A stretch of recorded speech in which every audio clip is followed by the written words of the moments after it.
আসসালামু আলাইকুম। বাস্তব সংখ্যার চতুর্থ ক্লাসে সবাইকে আমন্ত্রণ জানাচ্ছি।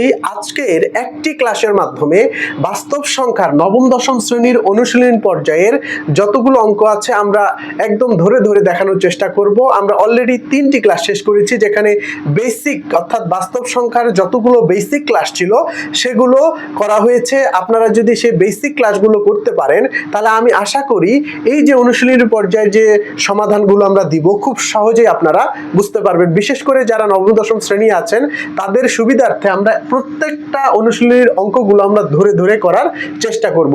আসুন আমরা প্রথম অঙ্ক থেকে শুরু করি। অনুশীলনীর 1 নাম্বার 2 নাম্বার 3 নাম্বার 4 নাম্বার এইভাবে আমরা ধরে ধরে সমস্ত অঙ্ক দেখার চেষ্টা করব।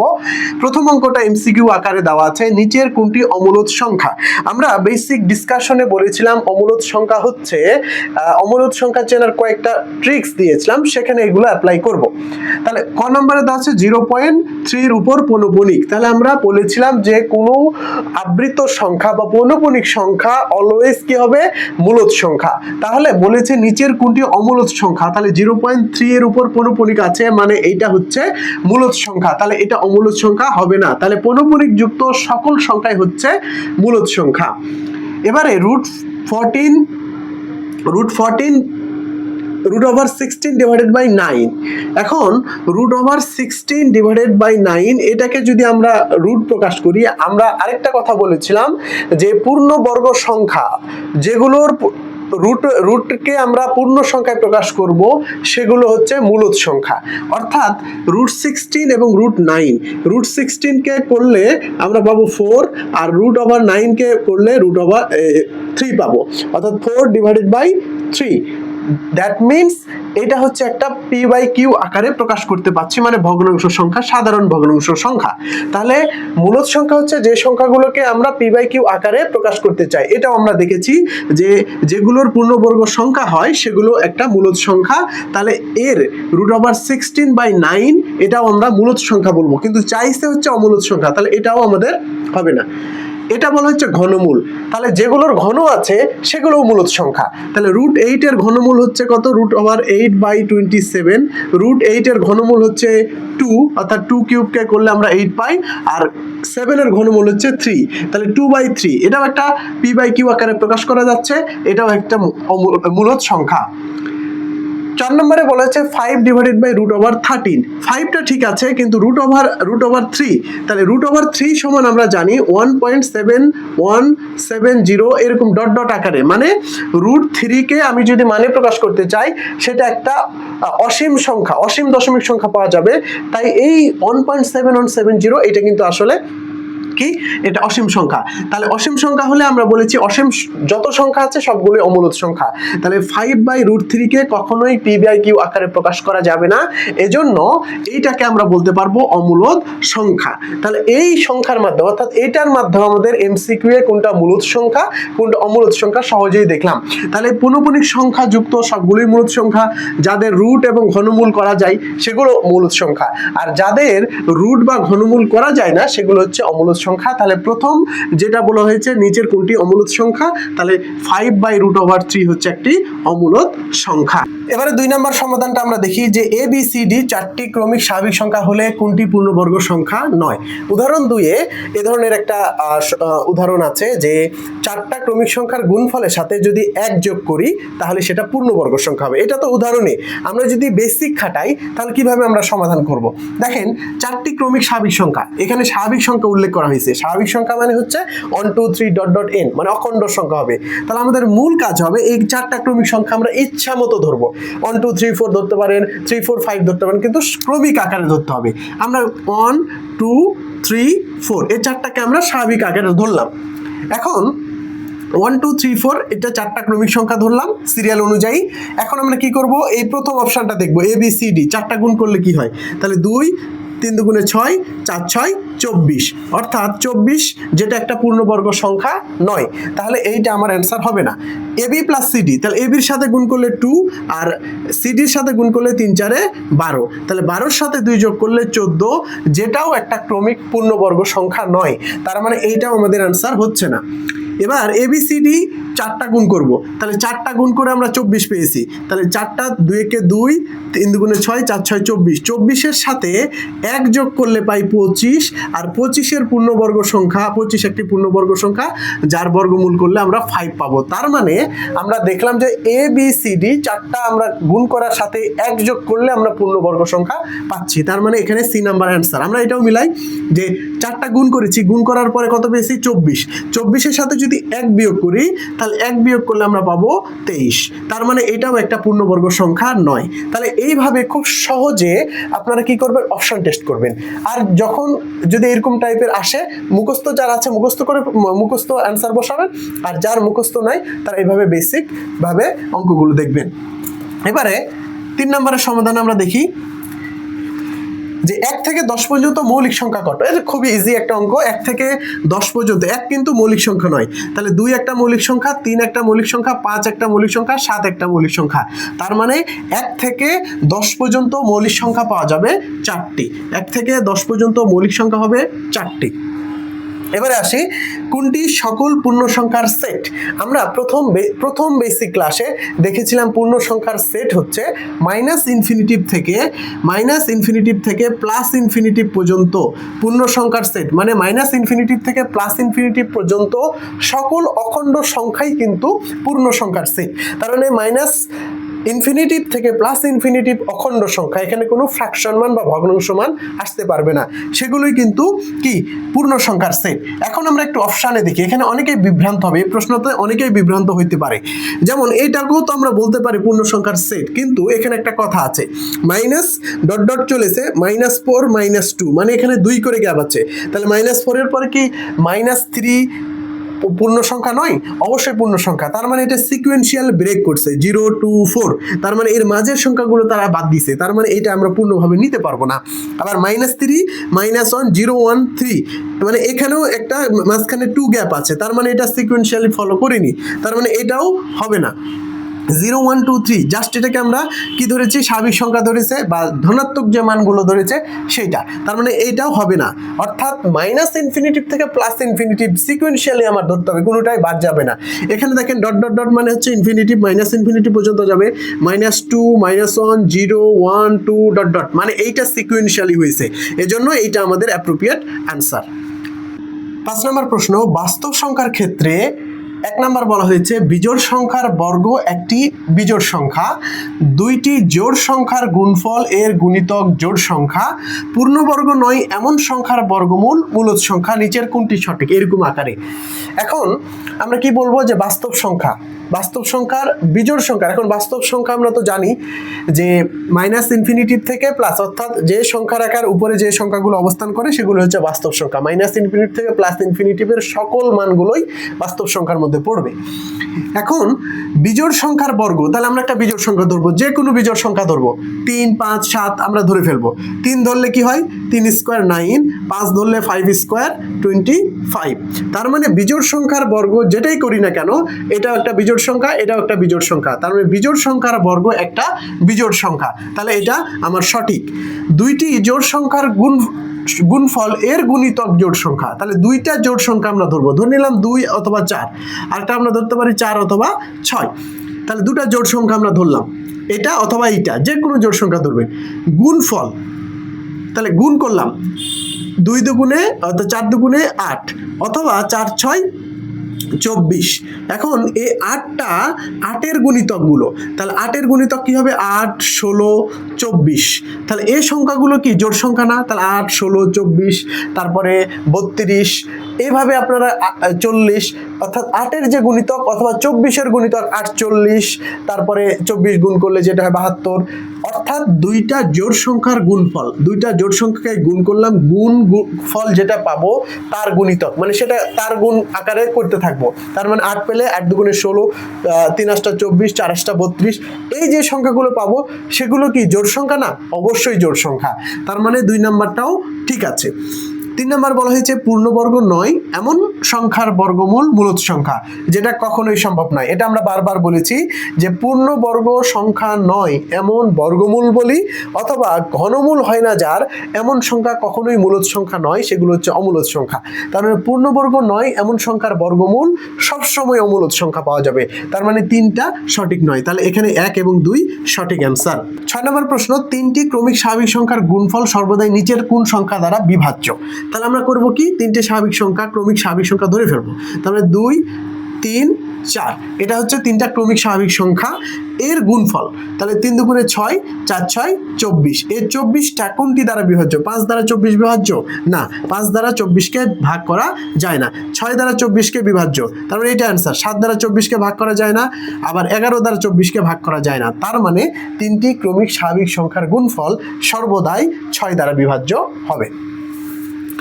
এ এবং বি ক্রমিক জোড় সংখ্যা হলে নিচের কোনটি বিজোড় সংখ্যা? তার মানে এখানেও আমরা কি ধরে ফেলবো, ক্রমিক জোড় সংখ্যা। এটা আমার মাথায় রাখতে হবে, জোড় সংখ্যাগুলো পাশাপাশি থাকবে। তাহলে ক্রমিক মানে 2 যদি আমরা প্রথম জোড় সংখ্যা ধরি, তার ক্রমিক জোড় সংখ্যা মানে পরবর্তী জোড় সংখ্যা হবে 4। তাহলে এ এবং বি দুইটা ক্রমিক জোড় সংখ্যা। তাহলে এ এবং বি, এটাকে আমরা এ ধরলাম, এটাকে আমরা বি ধরলাম। তাহলে এই দুটা ক্রমিক জোড় সংখ্যা।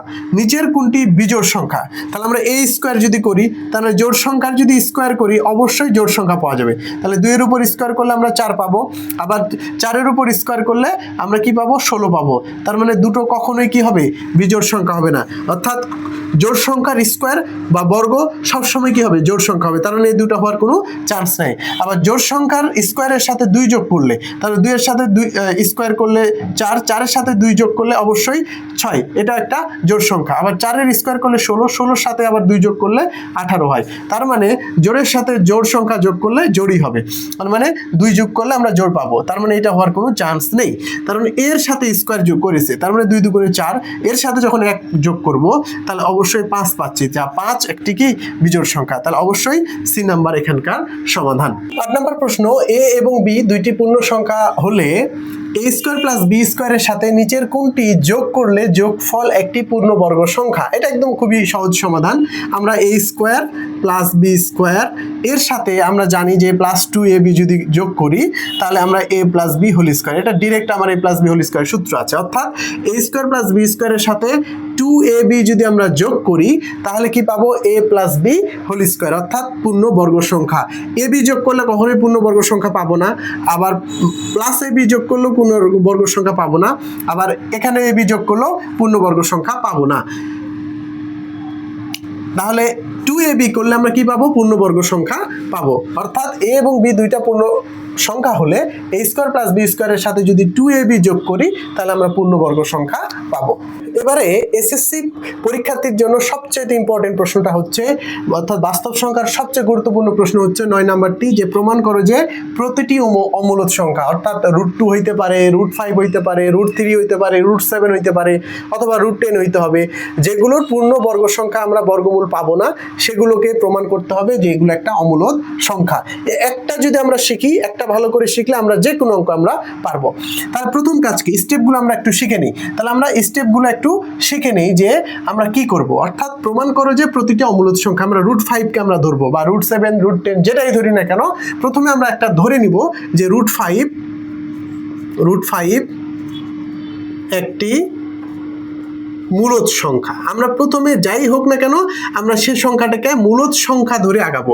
তাহলে √5 একটি মূলদ সংখ্যা, অথবা √7 একটি মূলদ সংখ্যা, অথবা √10 একটি মূলদ সংখ্যা। আমি একটা করাবো, বাকি দুইটা আপনারা করে ফেলবেন। অর্থাৎ √5 একটা মূলদ সংখ্যা, আর মূলদ সংখ্যা যদি হয়, আমরা যদি √5 কে জোর করেও মূলদ সংখ্যা ধরি, তাহলে মূলদ সংখ্যা ধরা মানে ওইটাকে p/q আকারে প্রকাশ করা যায়। তাহলে আমরা লিখতে পারি না, অতএব √5 = p/q, যেখানে p এবং qটা সবসময় 1-এর চেয়ে বড় থাকবে। p/q হচ্ছে সহমৌলিক স্বাভাবিক সংখ্যা যেগুলো 1-এর চেয়ে বড় থাকবে।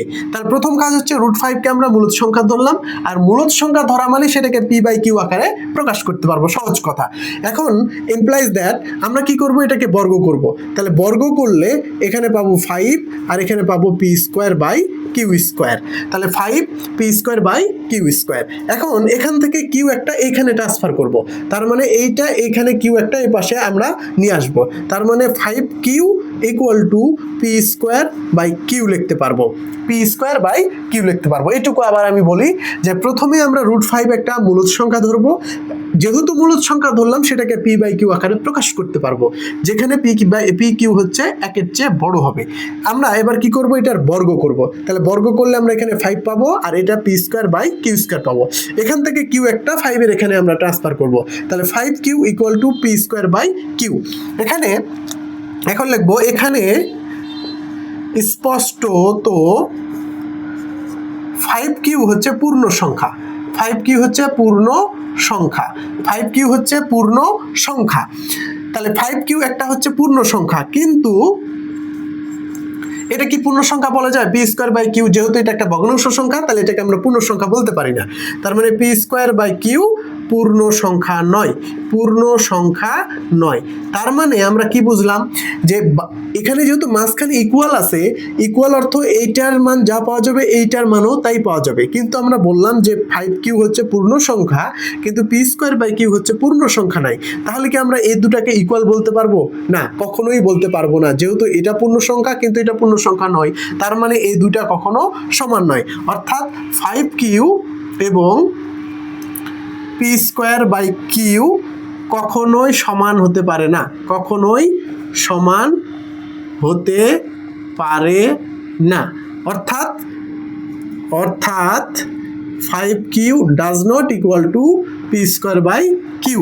অর্থাৎ আমরা কি বলতে পারি, √5 কে পি বাই কিউ আকারে প্রকাশ করা যায় না, আকারে প্রকাশ করা যায় না।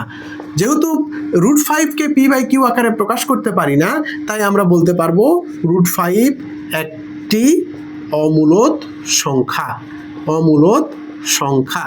এখন √5 এর জায়গায় আমরা জাস্ট √7 √10 রিপ্লেস করব, একদম সবগুলোর একই নিয়মে চলবে। তাহলে সবচেয়ে সহজ সমাধান হচ্ছে এটা, যে আমরা একটা মূলদ সংখ্যা ধরলাম, যেহেতু মূলদ সংখ্যা সেটাকে পি বাই কিউ আকারে প্রকাশ করব, এবার এটার বর্গ করব, বর্গ করে আমরা কিউটাকে একটা নিয়ে আসবো 5 Q by P square by Q. তাহলে 5 কিউ এটা একটা পূর্ণ সংখ্যা আর পি স্কোয়ার বাই কিউ এটা পূর্ণ সংখ্যা নয়, যেহেতু এইটুকু সমান চিহ্নের বামটুকু পূর্ণ সংখ্যা আর ডানটুকু পূর্ণ সংখ্যা নয়, আবার সমান চিহ্ন দেওয়া আছে, তাহলে আমরা কখনোই এইটা আর এটা ইকুয়াল করতে পারবো না, কারণ এইটা পূর্ণ সংখ্যা আর এইটা পূর্ণ সংখ্যা নয়। তাহলে কেমন হলো?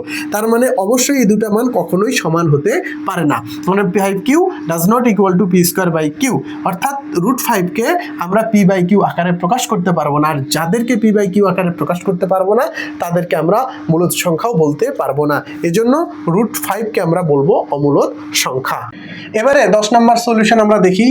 ক নম্বরে বলা হয়েছে 0.31 এবং 0.12 এর মধ্যে দুইটি অমূলদ সংখ্যা নির্ণয় করো, এবং খ নম্বরে বলা হয়েছে 1/√2 এবং √2 এর মধ্যে একটা মূলদ এবং একটা অমূলদ সংখ্যা নির্ণয় করো। তাহলে আমরা প্রথম যে সমাধানটা আমরা ক নাম্বার আমরা দেখি, 0.32 এবং 0.12 এর মধ্যে অমূলদ সংখ্যা নির্ণয় করো। তো প্রথমে আমরা একটা সংখ্যা রেখা দেখি, এই সংখ্যা রেখায় আমরা যদি এখানে 0 ধরি তাহলে 0.12, তাহলে আমরা এখানে 0.12 বিবেচনা করলাম আর এখানটায় 0.31 বিবেচনা করলাম। তার মানে এই দুইটার মাঝে যে কোনো অসংখ্য সংখ্যাই কিন্তু অমূলদ সংখ্যা আছে, সেগুলো নির্ণয় করতে বলছে। তাহলে এইটার একটা টেকনিক হচ্ছে, এই ধরনের অঙ্ক টেকনিক হচ্ছে, প্রথমত আমাদের 0.12 এর চেয়ে একটা বড় সংখ্যা নিব, কিন্তু 0.31 এর চেয়ে ছোট সংখ্যা, অর্থাৎ দুইটা সংখ্যা আমরা ধরবো ইচ্ছা মতো, এখানে কোনো নিয়ম নাই।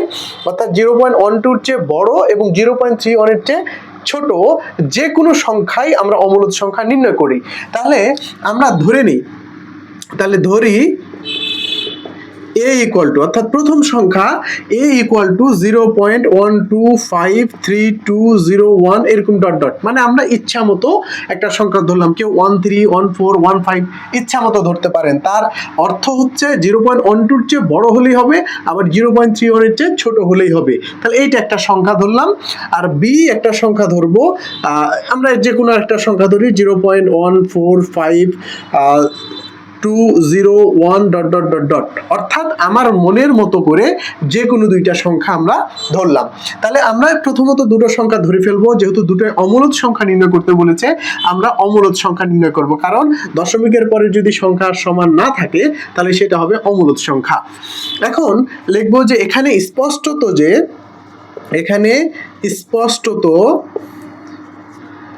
এ ও বি বাস্তব সংখ্যা, এ ও বি হচ্ছে বাস্তব সংখ্যা, স্পষ্ট হচ্ছে এ ও বি হচ্ছে কি বাস্তব সংখ্যা, কারণ সংখ্যা রেখার যে কোনো সংখ্যাই হচ্ছে -ইনফিনিটি থেকে +ইনফিনিটিভের যে কোনো সংখ্যাই বাস্তব সংখ্যা। তাহলে এ এবং বি বাস্তব সংখ্যা এবং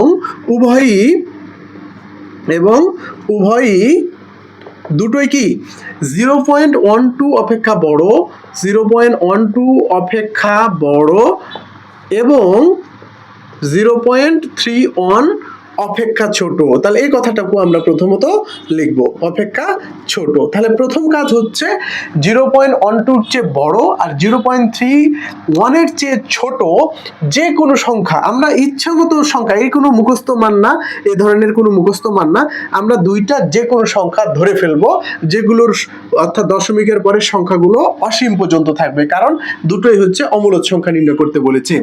তাহলে এখানে আমরা কি বলবো যে এখানে স্পষ্টত এ এবং বি হচ্ছে বাস্তব সংখ্যা, কারণ এ বিটা বাস্তব সংখ্যার মধ্যে পড়ে এবং উভয়ই 0.12 অপেক্ষা বড় এবং 0.31 অপেক্ষা ছোট, মানে এটাও 0.12 অপেক্ষা বড় আবার 0.31 অপেক্ষা ছোট, এটাও 0.12 অপেক্ষা বড় আবার 0.31 অপেক্ষা ছোট। অর্থাৎ ওটাকে আমরা সংখ্যায় লিখবো।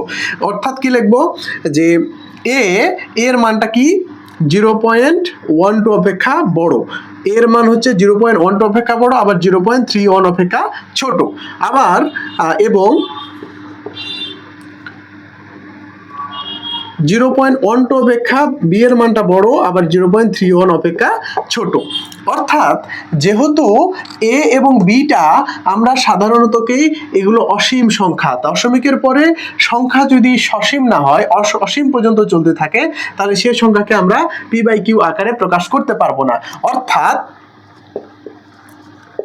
এ এবং বি কে পি বাই কিউ আকারে প্রকাশ করা যাবে না। সুতরাং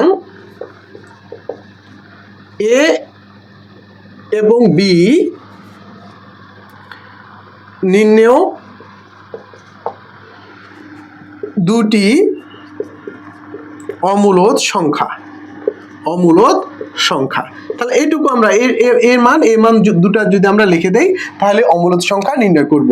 তাহলে এ ধরনের যখন অঙ্ক থাকবে তাহলে আমরা অমূলদ সংখ্যার অর্থ হচ্ছে 0.12 আর 0.31 এই দশমিকের পরে অসীম পর্যন্ত সংখ্যাগুলো নেওয়া, এমনভাবে সংখ্যাগুলো ধরবো যেগুলো 0.12 চেয়ে বড় থাকবে আর 0.31 এর চেয়ে বড় থাকবে, এবং এই সংখ্যাগুলো আমরা ইচ্ছামতো মন মতো যে সংখ্যাগুলো আমরা ইচ্ছামতো ধরে আমরা ডট ডট আকারে প্রকাশ করব, তাহলেই আমরা অমূলদ সংখ্যা পাবো। যেহেতু এখানে দুটোই কি চাইছে, অমূলদ সংখ্যা চাইছে। এখন পরের অঙ্ক করতে বলা হয়েছে 1.√2 এবং √2 এর মধ্যে একটা মূলদ এবং একটা অমূলদ, মানে এখানে কিন্তু দুটোই অমূলদ চেয়েছিল আর এখানে একটা মূলদ আর একটা অমূলদ চাইছে, এটা আমরা দেখার চেষ্টা করব। 1/√2 এবং √2 এর মধ্যে একটা মূলদ এবং একটা অমূলদ সংখ্যা নির্ণয় করি। তাহলে আমরা 1/√2 এর মানটা কি, আমরা খ নম্বরের সমাধানে যাই। যে 1/√2 এর মান এখানে লেখা আছে যে 1/√2 এর মান হচ্ছে 0.70710 ডট ডট ডট, আবার √2 এর মান হচ্ছে 1.4142 ডট ডট ডট। তাহলে দেখেন যে 1/√2 একটি অমূলদ সংখ্যা, কারণ দশমিক সংখ্যার পরের অসীম পর্যন্ত সংখ্যা আছে, আর দশমিক সংখ্যার পরে যদি অসীম সংখ্যক সংখ্যা থাকে তাহলে সেটাকে আমরা অমূলদ বলবো। আবার √2 হচ্ছে অমূলদ সংখ্যা, কারণ এখানেও দশমিকের পরে অসীম সংখ্যক সংখ্যা আছে। এখন কি করতে হবে যে এই দুইটার মধ্যে একটা মূলদ এবং একটা অমূলদ সংখ্যা নির্ণয় করতে হবে। এর আগের প্রশ্নটা ছিল দুটোই অমূলদ, আর এখানের প্রশ্নটা হবে একটা মূলদ আর একটা হচ্ছে অমূলদ। তাহলে আমরা ধরি একটি সংখ্যা একটি সংখ্যা, প্রথম সংখ্যাটা আমরা ধরবো a ইকুয়াল টু, এবার আমরা যেহেতু মূলদ সংখ্যা ধরবো এবং যে সংখ্যাটা আমরা ধরবো সেটা অবশ্যই 0.70 চেয়ে বড় আর 1.4 অনের চেয়ে ছোট যে কোনো সংখ্যা হবে। এই জায়গায় বারবার কনফিউশন আসতে পারে যে আমি যে সংখ্যাটা ধরছি সে সংখ্যা ধরেই অঙ্ক করবেন কিনা, না, অর্থাৎ 0.70 চেয়ে বড় আবার 1.414 চেয়ে বড় ছোট যে কোনো সংখ্যাই আমরা এখানে ধরতে পারবো। তাহলে আমরা যেহেতু মূলদ সংখ্যা, তাহলে আমরা একটা দশমিক আকারে ধরি, আমরা 1.2 কে আমরা ধরলাম, তাহলে এর সমান কি ধরলাম 1.2, কারণ 1.2টা কি 0.7 এর চেয়ে বড় আবার 0.41 এর চেয়ে কি ছোট। যেহেতু মূলদ সংখ্যা নির্ণয় করতে বলছে এখানে আমরা ডট ডট অসীম পর্যন্ত নিব না, তাহলে এটাকে আমরা লিখতে পারি 12/10 বা 6/5 p/q আকারে প্রকাশ করে ফেলছে, কারণ p/q আকারে যেগুলোকে প্রকাশ করা যায় সেগুলোকে আমরা বলবো মূলদ সংখ্যা। তাহলে যেহেতু এটা একটা মূলদ সংখ্যা, অর্থাৎ আমাদের প্রশ্নে যেভাবে থাকবে সেভাবে আমরা ধরবো। যদি দুটোই মূলদ বলে আমরা দুটোই মূলদ আকারে ধরবো, যদি দুটোই অমূলদ বলে দুটোই অমূলদ আকারে ধরবো। তাহলে আমরা মূলদ চেয়েছে ওই জন্য আমরা এখানে অসীম পর্যন্ত আর বৃদ্ধি করিনি। এবার বি অপর সংখ্যা, তাহলে অপর সংখ্যা b ইকুয়াল টু, এবার কিন্তু অমূলদ সংখ্যা, এখানে আর দশমিকের পরে ফিক্সড অঙ্ক দেওয়া যাবে না। তাহলে আমরা ধরি যে 1.32012 ডট ডট ডট, তার মানে এরকম একটা সংখ্যা ধরলাম যেটা b হচ্ছে কি মূলদ সংখ্যা বা অমূলদ সংখ্যা। তাহলে একটি সংখ্যা a ধরলাম, যেহেতু মূলদ সংখ্যা এই জন্য আমরা দশমিকের পরে ফিক্সড করে ফেললাম। তাহলে এটাকে আমরা ভাগ আকারে করলাম 6/5, অর্থাৎ p/q আকারে প্রকাশ করা যায়। অপর সংখ্যা b equal to 1.3200 dot dot 1, তার মানে এটা আমরা অমূলদ সংখ্যা ধরলাম। তাহলে আবার আগের মতো একই কথা লিখবো যে এখানে স্পষ্টত a ও b বাস্তব সংখ্যা, কারণ বাস্তব সংখ্যার বাইরে কোনো, অর্থাৎ -ইনফিনিটি থেকে +ইনফিনিটির যে কোনো মানে কি হবে বাস্তব সংখ্যা। তাহলে a এবং b হচ্ছে বাস্তব সংখ্যা এবং উভয়ই কি 1/√2 অপেক্ষা বড়, 1/√2 অপেক্ষা বড়, কিন্তু √2 অপেক্ষা ছোট, √2 অপেক্ষা ছোট। অর্থাৎ আমরা ওই আগের মতো করে লিখবো, অর্থাৎ 1/√2 is less than a is greater than a is less than √2 এবং 1/√2 is greater than b is less than √2। তাহলে এইটা আমরা লিখতে পারছি, মানে আগের মতোই নিয়ম। তাহলে আমরা কি বলবো যে a এবং b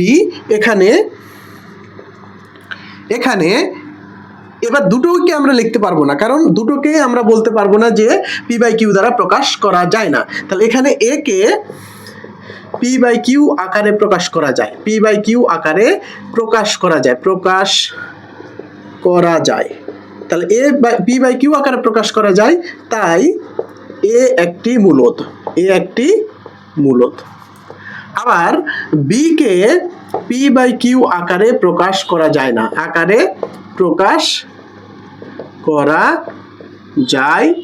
না, তাই b একটি অমূলদ সংখ্যা। তাহলে এইভাবে আমরা পেয়ে গেলাম।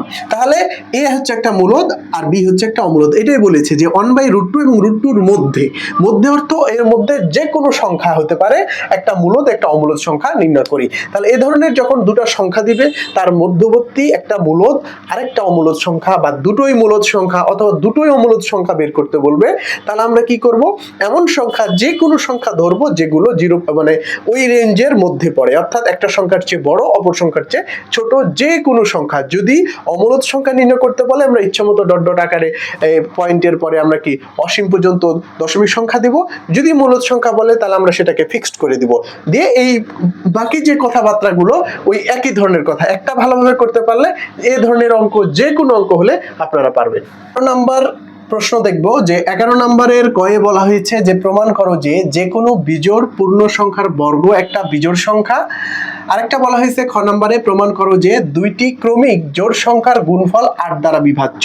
এটা নবম দশম শ্রেণীর জন্য গুরুত্বপূর্ণ একটা অঙ্ক, এমসিকিউর জন্য ইম্পর্টেন্ট আবার সিকিউর জন্য ইম্পর্টেন্ট, যদিও এই অধ্যায়ে সিকিউ তেমন বেশি আসে না। তাহলে আমরা প্রথম ক নাম্বার সমাধানটা করি। ক নাম্বার সমাধান করি। দেখেন, প্রমাণ করেন যে যে কোনো বিজোড় পূর্ণ সংখ্যা, তাহলে বিজোড় সংখ্যা যখন ধরতে বলবে তখন আমরা ধরবো যে ধরি বিজোড় সংখ্যা, বিজোড় সংখ্যা। তাহলে বিজোড় সংখ্যা যখন ধরতে বলবে তখন 2x অর্থাৎ 2 এর সাথে যে কোনো সংখ্যাই গুণ করি না কেন সেটা জোড়, তার থেকে এক বিয়োগ অথবা যোগ যদি করি সেটা হবে বিজোড় সংখ্যা। তাহলে বিজোড় সংখ্যা 2x - 1, যেখানে x হচ্ছে পূর্ণ সংখ্যা, x পূর্ণ সংখ্যা, এখানে অখণ্ড সংখ্যা। তাহলে 1 ধরলে 2 - 1, 1 হচ্ছে একটা বিজোড় সংখ্যা। 2 ধরলে 4 - 1, মানে অর্থাৎ 2 এর সাথে যে কোনো সংখ্যাই গুণ করেন না কেন সেই সংখ্যাটা জোড় পাবেন। আবার ওই জোড় সংখ্যার সাথে যে কোনো এক যোগ অথবা এক বিয়োগ করলেও আমরা কি সংখ্যাটা পাবো? বিজোড় সংখ্যা। তাহলে আমরা ধরে ফেললাম বিজোড় সংখ্যা হচ্ছে 2x - 1, এখানে +1ও ধরতে পারেন। তাহলে 2x - 1, যেখানে x হচ্ছে একটা পূর্ণ সংখ্যা। তাহলে এখানে বিজোড় পূর্ণ সংখ্যা, তাহলে আমরা বিজোড় সংখ্যা ধরে ফেললাম 2x - 1। এবার বলা হচ্ছে পূর্ণ সংখ্যার বর্গ, তাহলে বিজোড় পূর্ণ সংখ্যার বর্গ, তাহলে বিজোড় পূর্ণ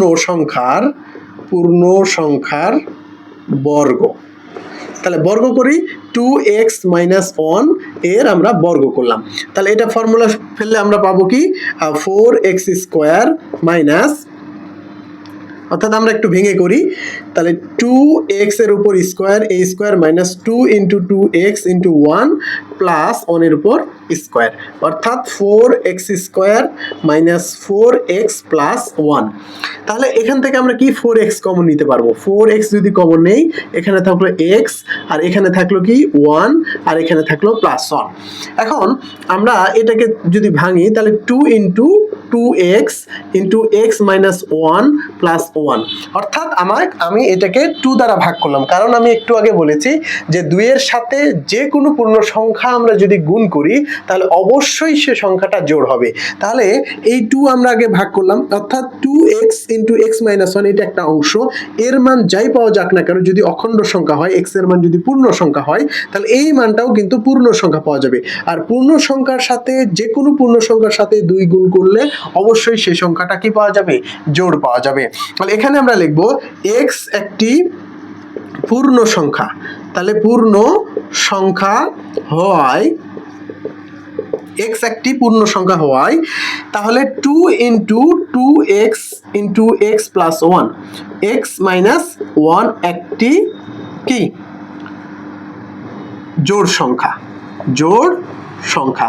তার মানে এই অংশটুকু হচ্ছে জোড় সংখ্যা। তাহলে আমি আবার বারবার বলি যে বারবার একই কথা বলি যে 2 এর সাথে যাই কিছু গুণ থাকুক অবশ্যই সেটা জোড় সংখ্যা। এই জন্য আমি 2 আগে ভেঙে ফেললাম, অর্থাৎ 4কে 2 × 2x বললাম। তাহলে এটা অবশ্যই পূর্ণ সংখ্যা হলে যেই সংখ্যাই হোক না কেন 2 এর সাথে গুণ করলে এই টার্মটুকু, অর্থাৎ 2 × 2x × x - 1 অবশ্যই একটা কি জোড় সংখ্যা থাকবে। আর জোড় সংখ্যার সাথে এক যোগ অথবা এক বিয়োগ করলে অবশ্যই সেই সংখ্যাটা বিজোড় হবে। ধরেন এখানে 4 এর সাথে এক যোগ করলে 5, যদি জোড় সংখ্যা 6 ধরি 6 এর সাথে এক যোগ করলে 7, এর যদি 8 ধরি 8 এর সাথে এক যোগ করলে 9, যদি 100 ধরি 100 এর সাথে এক যোগ করলে 100। অর্থাৎ আপনি জোড় সংখ্যার সাথে এক যোগ করুন অথবা এক বিয়োগ করুন। সহজ কথা, জোড় সংখ্যার সাথে বিজোড় সংখ্যা যোগ করলে অবশ্যই সংখ্যাটা বিজোড় পাওয়া যাবে। তাহলে আমরা লিখতে পারি যে বা 2 × 2x × x - 1 প্লাস 1 অবশ্যই একটি বিজোড় সংখ্যা, বিজোড় সংখ্যা, বিজোড় সংখ্যা। অতএব যে কোনো বিজোড় পূর্ণ সংখ্যার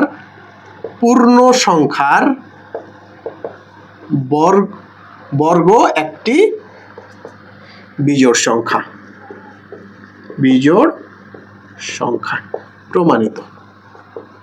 অর্থাৎ আমি আরেকবার বলি যে আমরা একটা বিজোড় সংখ্যা ধরে ফেললাম, এটি +1 দিতে পারেন বা -1 দিতে পারেন, এটা কোনো সমস্যা নেই। বিজোড় সংখ্যা ধরার পরে আমরা সরাসরি সংখ্যা ধরবো না, সরাসরি সংখ্যা ধরলে অঙ্কটা আসলে ছোট হয়ে যাবে এবং সে একটা অঙ্ক থাকবে না। আমরা একটা x আকারে, xটা হবে পূর্ণ সংখ্যা। তাহলে পূর্ণ সংখ্যার আমরা একটা ধরনের হয় প্লাস ধরতে পারেন বা -1 ধরতে পারেন। এবার এটা আমরা বর্গ করে আমরা মান পাবো 4 দিয়ে পাবো, এখানে 4কে আমরা 2 × 2x + 1 করবো। তাহলে এই টার্মটা জোড় হলে, অর্থাৎ 2 এর সাথে যে কোনো সংখ্যা যদি গুণ করি পূর্ণ সংখ্যা তাহলে অবশ্যই জোড় পাওয়া যাবে। তাহলে এইটুকু টার্ম যদি জোড় হয়, জোড়ের সাথে আবার এক যোগ করলে সেই সংখ্যাটা অবশ্যই বিজোড় পাওয়া যাবে। তাই আমরা বলতে পারি যে কোনো বিজোড় পূর্ণ সংখ্যার বর্গ একটি বিজোড় সংখ্যা। এটাই হচ্ছে প্রমাণিত। বলা হয়েছে যে দুইটি ক্রমিক জোড় সংখ্যার গুণফল 8 দ্বারা বিভাজ্য। এবারে আমরা ধরে নিব যে খ নাম্বার সমাধান, ধরি দুইটি ক্রমিক জোড় সংখ্যা, ধরি দুটি ক্রমিক জোড় সংখ্যা। তাহলে দুইটা ক্রমিক জোড় সংখ্যা আমরা ধরি। আমরা জোড় সংখ্যা কিভাবে করব, যে 2 এর সাথে x যদি পূর্ণ সংখ্যা হয় তাহলে যে কি হবে, অবশ্যই জোড় সংখ্যা হবে। তাহলে 2x, তাহলে ক্রমিক সংখ্যা কি হবে 2x + 2, অর্থাৎ 2 করে যোগ হবে। অর্থাৎ জোড় সংখ্যা যেহেতু ক্রমিক জোড় সংখ্যা বলা হয়েছে, তাহলে জোড় সংখ্যা কিন্তু 2 প্লাস করলে জোড় সংখ্যা পাওয়া যাবে। 2 হলে 4 হবে, 6 হবে, তাদের ডিফারেন্সটা হচ্ছে 2। এই জন্য আমরা 2 যোগ করলাম। তাহলে আমরা দুইটা ক্রমিক জোড় সংখ্যা ধরলাম 2x, আর একটা হচ্ছে 2x + 2। তাহলে ক্রমিক জোড় সংখ্যা আমার ধরা শেষ। এখন বলা হয়েছে দুইটি ক্রমিক জোড় সংখ্যার গুণফল, অতএব গুণফল। তাহলে গুণফল হচ্ছে 2x এর সাথে আমরা 2x + 2 গুণ করতে বলেছে। তাহলে 2x × 2x + 2, এটাকে আমরা কি করব, যে 2x × 2x + 2, তাহলে আমরা এটার সাথে এটা গুণ করব। তাহলে 2x, তাহলে এখানে আমরা পাবো 4x স্কয়ার প্লাস 2 × 2 = 4, 4x, তাহলে 4x² + 4x। তাহলে এখানে আমরা 4 যদি কমন নেই, তাহলে 4x যদি আমরা কমন নেই, 4x যদি আমরা কমন নেই, তাহলে এখানে থাকলো x আর এখানে থাকলো +1। এখানে একটু কথা মনে রাখতে হবে যে x গুণ হবে x = পূর্ণ সংখ্যা, x = পূর্ণ সংখ্যা। তাহলে আমরা কি করলাম, প্রথমে দুইটা ক্রমিক জোড় সংখ্যা ধরলাম। একটা 2x হচ্ছে ক্রমিক জোড় সংখ্যা, অর্থাৎ একটা জোড় সংখ্যা, তার পরবর্তী জোড় সংখ্যা হলে 2 দ্বারা যোগ করতে হবে, অর্থাৎ 2 যোগ করলে আমরা ক্রমিক জোড় সংখ্যাগুলো পেয়ে যাব। তাহলে 2x হচ্ছে জোড় সংখ্যা, পরবর্তী জোড় সংখ্যা হচ্ছে 2x + 2, x এর মান অবশ্যই পূর্ণ সংখ্যা হতে হবে। এখন প্রশ্ন মতে বলা হয়েছে তাদের গুণফল, অর্থাৎ দুইটি ক্রমিক জোড় সংখ্যার গুণফল। তাহলে ক্রমিক জোড় সংখ্যার গুণ করলাম, অর্থাৎ 2x × 2x + 2, তাহলে 2x + 2, তাহলে এটার সাথে এটা গুণ করলে আমরা পাবো 4x², আবার 2x এর সাথে 2 গুণ করলে পাবো 4x। তাহলে এখান থেকে 4x যদি কমন নেই, তাহলে x + 1, তাহলে এটুকু আমি 4টাকে আমরা আলাদা করে রাখবো, 4টাকে আমরা আলাদা করব, x × x + 1। তাহলে x একটা পূর্ণ সংখ্যা, তাহলে x পূর্ণ সংখ্যা হওয়ায় দেখেন তো x আর x + 1, তার মানে এই দুটো আবার কি ক্রমিক সংখ্যা। দুইটা ক্রমিক সংখ্যার গুণফল অবশ্যই জোড় সংখ্যা হবে, দুইটা ক্রমিক সংখ্যার গুণফল অবশ্যই জোড় সংখ্যা হবে। যেমন আমরা যদি এটা প্রমাণ করি যে 2 আর 3, 3 4, 4 5, 5 6, এগুলো হচ্ছে ক্রমিক সংখ্যা। আমি এইটুকু বোঝার জন্য, তাহলে 4 × x × x + 1, তাহলে এইগুলো ক্রমিক সংখ্যা। তাহলে দুইটা ক্রমিক সংখ্যার গুণফল অবশ্যই কি হবে, জোড় সংখ্যা হবে। তাহলে 2 3 যদি আমরা গুণ করি, তাহলে এখানে 6 পাবো, আবার 3 4 গুণ করলে পাবো 3 4 12, আবার 4 5 গুণ করলে পাবো 20, আবার 5 6 গুণ করলে 30। তাহলে সবগুলো সংখ্যাই কিন্তু জোড় সংখ্যা। তাহলে 2 3, অর্থাৎ x হচ্ছে x × x + 1, তাহলে x যদি একটা সংখ্যা হয়, x + 1 হলে তার ক্রমিক সংখ্যা, মানে পরবর্তী সংখ্যা। তাহলে দুইটা ক্রমিক সংখ্যার গুণফল অবশ্যই কি হবে, একটা জোড় হবে, আর একটা জোড় হলে জোড় এবং বিজোড়ের গুণফল অবশ্যই কি হবে, জোড় হবে। সহজ কথা, দুটা ক্রমিক সংখ্যার গুণফল অবশ্যই জোড় হবে। তাহলে x একটি পূর্ণ সংখ্যা হওয়ায় x ও x + 1 দুটি ক্রমিক সংখ্যা, আর দুটি ক্রমিক সংখ্যা হওয়ায় তাই এটি অবশ্যই জোড় সংখ্যা। তাহলে এটা যদি জোড় সংখ্যা হয়, তাই এটি 2 দ্বারা বিভাজ্য। তাহলে সকল জোড় সংখ্যাই 2 দ্বারা বিভাজ্য হয়। 2 দ্বারা কি হয়, বিভাজ্য হয়। তার মানে জোড় সংখ্যা কি হয়, 2 দ্বারা বিভাজ্য হয়। তাহলে 2 দ্বারা বিভাজ্য হলে আমরা লিখতে পারি 4 × 2 দ্বারা বিভাজ্য। তাহলে আমরা বলতে পারি 8 দ্বারা বিভাজ্য। তাহলে এটুকু যদি 2 দ্বারা বিভাজ্য হয়, তাহলে 2 এর সাথে 4 গুণ করলে আমরা 8 পাবো, তাহলে 8 দ্বারা বিভাজ্য হবে। তাহলে দুইটি ক্রমিক জোড় সংখ্যার গুণফল 8 দ্বারা বিভাজ্য, এটাই হচ্ছে প্রমাণিত।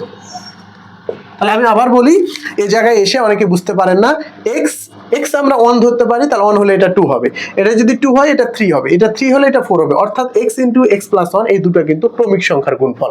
অর্থাৎ x এবং x প্লাস 1 ক্রমিক সংখ্যা, আর ক্রমিক সংখ্যার গুণফল সব সময় জোড় হবে। ক্রমিক সংখ্যার গুণফল সব সময় জোড় হবে, কারণ ক্রমিক সংখ্যা আপনি এভাবে ধরে থাকেন, যে কোনো সংখ্যা ধরেন না কেন দুইটা ক্রমিক সংখ্যার গুণফল অবশ্যই জোড় হবে, আর জোড় হওয়ার কারণে অবশ্যই আমরা জোড় সংখ্যাগুলো 2 দ্বারা বিভাজ্য পাবো। তাহলে এই x ইনটু x প্লাস 1 2 দ্বারা বিভাজ্য হবে। এটা যদি 2 দ্বারা বিভাজ্য হয় তাহলে অবশ্যই 4 ইনটু 2 দ্বারা বিভাজ্য, মানে 8 দ্বারা বিভাজ্য হবে। দ্যাট মিনস দুইটি ক্রমিক জোড় সংখ্যার গুণফল 8 দ্বারা বিভাজ্য। 12 নম্বরে বলা হয়েছে আবৃত দশমিক ভগ্নাংশে প্রকাশ করা, অর্থাৎ সাধারণ ভগ্নাংশকে আমরা আবৃত দশমিক ভগ্নাংশে প্রকাশ করব। এসব অঙ্কগুলো আমরা সাধারণত বেসিক যে ক্লাসগুলো নেওয়া হয়েছিল, বাস্তব সংখ্যার 3টি ক্লাস আমরা পুরো বেসিক ক্লাস নিয়েছিলাম। সমস্ত বেসিকগুলো আমরা এই 3টি ক্লাসের মাধ্যমে শেষ করেছি। যারা এই 3টি ক্লাস দেখেননি তারা ইউটিউব প্লেলিস্টে দেওয়া আছে, তারা দেখতে পারেন। এবং সবগুলোই যদি আপনি বেসিকগুলো ভালো করে বুঝেন, এই যে আমরা অনুশীলনগুলো করছি খুব সহজে আপনি বুঝতে পারবেন। তাহলে আসুন দেখি কিভাবে আমরা প্রকাশ করি, আবৃত দশমিক ভগ্নাংশে প্রকাশ করব। কিছু না, আমরা জাস্ট ভাগ পদ্ধতিতে করব। আমরা ক নম্বরে দেখি, ক নম্বরে 1/6। 1/6 মানে কি 1 দ্বারা ভাগ করব, তাহলে 1 কে ভাগ করার একটা 0 নিলাম, তাহলে 0 দশমিক পেলাম। এখন 6 কে 10 দ্বারা ভাগ করে 6 কে 6, তাহলে এখানে পেলাম 4, একটা 0 নিলাম, আর 6 6 36, 6 6 36, আবার 4 নিব, 0 6 6 36, 36 4 0, মানে রিপিটেশন আসছে 6 36 4 0, আর আমরা নিব না, ডট ডট আকারে প্রকাশ করব। তার মানে আমরা কি বুঝলাম যে 0.1 কিন্তু রিপিটেশন হচ্ছে না, 1 রিপিটেশন হচ্ছে না, রিপিটেশন হচ্ছে 6। যেহেতু একটাই সংখ্যা বারবার রিপিটেশন হচ্ছে, এর জন্য আমার কোনো কিছু দরকার নেই যে একটার উপরেই পৌনঃপুনিক দিব। এই পৌনঃপুনিক সংখ্যা বোঝানোর আগে আমরা বলেছিলাম যদি একটাই রিপিটেশন হয় শুধু তার মাথার উপরে পৌনঃপুনিক দিতে হয়, যদি দুইটা রিপিটেশন হয় তাহলে তার দুটোর উপরই পৌনঃপুনিক দিতে হয়। 2 এর অধিক যেগুলো রিপিটেশন হয়, যতগুলোই রিপিটেশন হোক, প্রথমটা এবং শেষেরটাতে আমরা পৌনঃপুনিক চিহ্ন বসাবো। তাহলে 1/6 কে আমরা এভাবে ভাগ করে দেখলাম 6 রিপিটেশন হচ্ছে, তাহলে এটার অ্যান্সার হচ্ছে 0.16 এর উপর পৌনঃপুনিক, এটা অ্যান্সার। খ নম্বরে আমরা দেখি 7/11। 7/11 একইভাবে আমরা ভাগ করব, তাহলে 7 কে 11 দ্বারা ভাগ যায় না, এখানে 0 নিলাম, তাহলে 0 দশমিক, তাহলে 6 11 66, তাহলে 6 11 66 নিলে 4 একটা 0 নিলাম, আমরা 3 11 33 7 0, আবার 6 11 66, 6 11 66, 4 0, 3 11 33 33 7 0, তার মানে এভাবে ডট আকারে চলতে আছে। তাহলে ডট আকারে চলতে আছে, তার মানে এখানে আমাদের রিপিটেশনটা হচ্ছে 6 3 6 3, মানে এখানে একটা সংখ্যা রিপিটেশন হচ্ছে না। তার মানে একবার 6 একবার 3 একবার 6 একবার 3, মানে 6 3 6 3 এগুলো রিপিটেশন আকারে চলতেই থাকে। তাহলে পৌনঃপুনিক আকারে যেহেতু দুইটি সংখ্যা রিপিটেশন হচ্ছে, তাহলে আমাদের দুইটা সংখ্যার মাথার উপরেই কিন্তু পৌনঃপুনিক চিহ্নগুলো দিতে হবে, অর্থাৎ 0.6 এর উপর পৌনঃপুনিক দেব, আবার 3 এর উপর পৌনঃপুনিক দিব। এবারে গ নম্বরে দেখি যে 3.2/7, এটা কিন্তু মিশ্র ভগ্নাংশ। মিশ্র ভগ্নাংশ আমরা ভগ্নাংশ করার সময় দেখেছিলাম যে প্রকৃত ভগ্নাংশ, অপ্রকৃত ভগ্নাংশ, আর হচ্ছে মিশ্র ভগ্নাংশ। মিশ্র ভগ্নাংশকে কিভাবে সাধারণ ভগ্নাংশে প্রকাশ করে সেটাও দেখেছিলাম, যেটার সাথে আমরা এটা গুণ করব, অর্থাৎ 3 9 27, 27-এর সাথে এটা আমরা যোগ করব, তাহলে 27 2 29, তাহলে 29/9, 29/9। এখন আমরা 29 কে ভাগ করব, তাহলে 9 3 9 27, 27 2 0, তাহলে এখানে আসে 9 2 18, 2 0, 9 2 18, 2 0, 9 2 18, তার মানে এখানে বারবার দুইটা রিপিটেশন হচ্ছে, তাহলে এগুলো আমরা ডট ডট আকারে দিয়ে দিব। তাহলে এখানে 3.2 এর উপর পৌনঃপুনিক দিলেই হয়ে যাবে, এটা হচ্ছে আমাদের আনসার, কারণ একটাই রিপিটেশন হচ্ছে, যেটা হচ্ছে 2 2 2। এখন আমরা এই ঘ নম্বরে দেখি লাস্ট যে অঙ্কটা সেটা দেখব।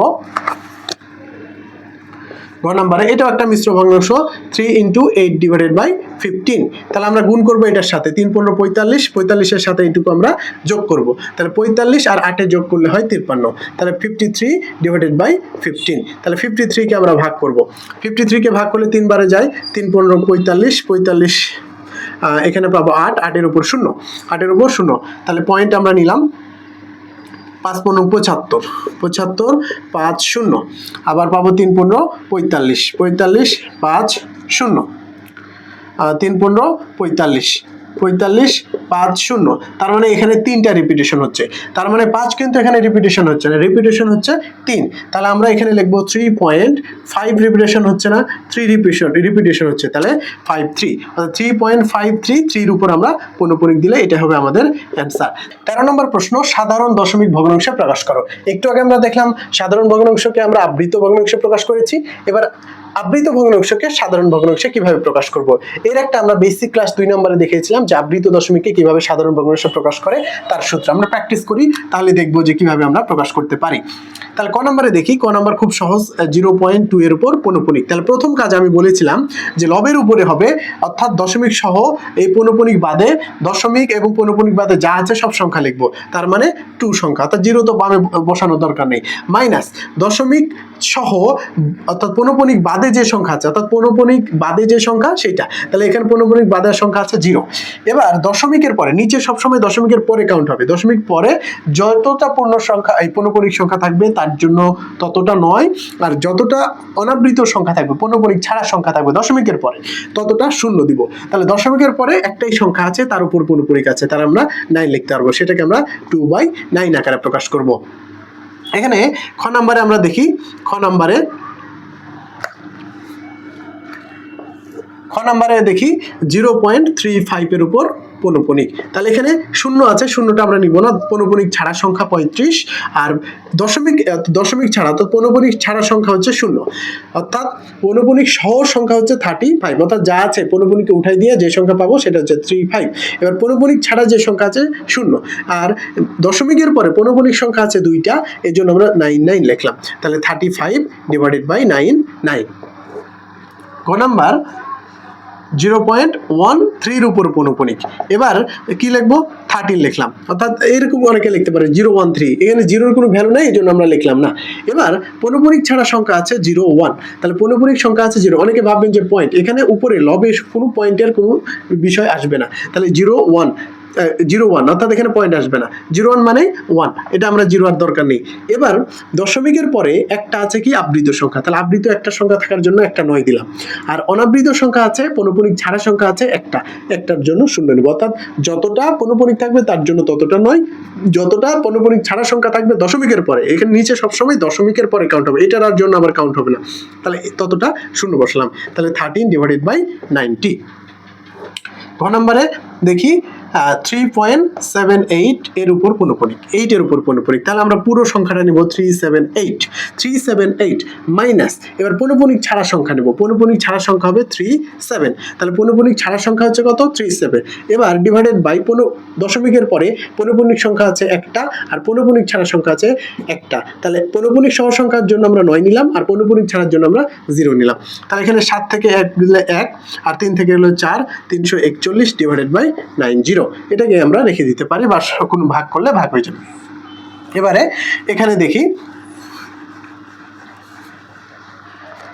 ও নম্বরের সমাধান, যে 6.233 এর উপর পৌনঃপুনিক, 0.9 এর উপর পৌনঃপুনিক, তাহলে আমরা কি করব, টোটাল সংখ্যাটা আমরা বসাবো 62309 মাইনাস, তাহলে 62309 মাইনাস পৌনঃপুনিক ছাড়া সংখ্যা আছে 62, তাহলে 62 আমরা বাদ দিলাম। এবার দশমিকের পরে পৌনঃপুনিক সংখ্যা আছে 1 2 3, অর্থাৎ এর মাঝে নাই মানে এইটা না, অর্থাৎ প্রথমে শেষে থাকলে সবগুলোই কাউন্ট হবে 1 2 3, তাহলে 3টার জন্য আমরা 3টা 9 বসাবো, অর্থাৎ 3টা পৌনঃপুনিকের জন্য 3টা 9 বসাবো, আর পৌনঃপুনিক ছাড়া দশমিকের পরে আছে একটা অঙ্ক, তার জন্য আমরা 0 বসাবো।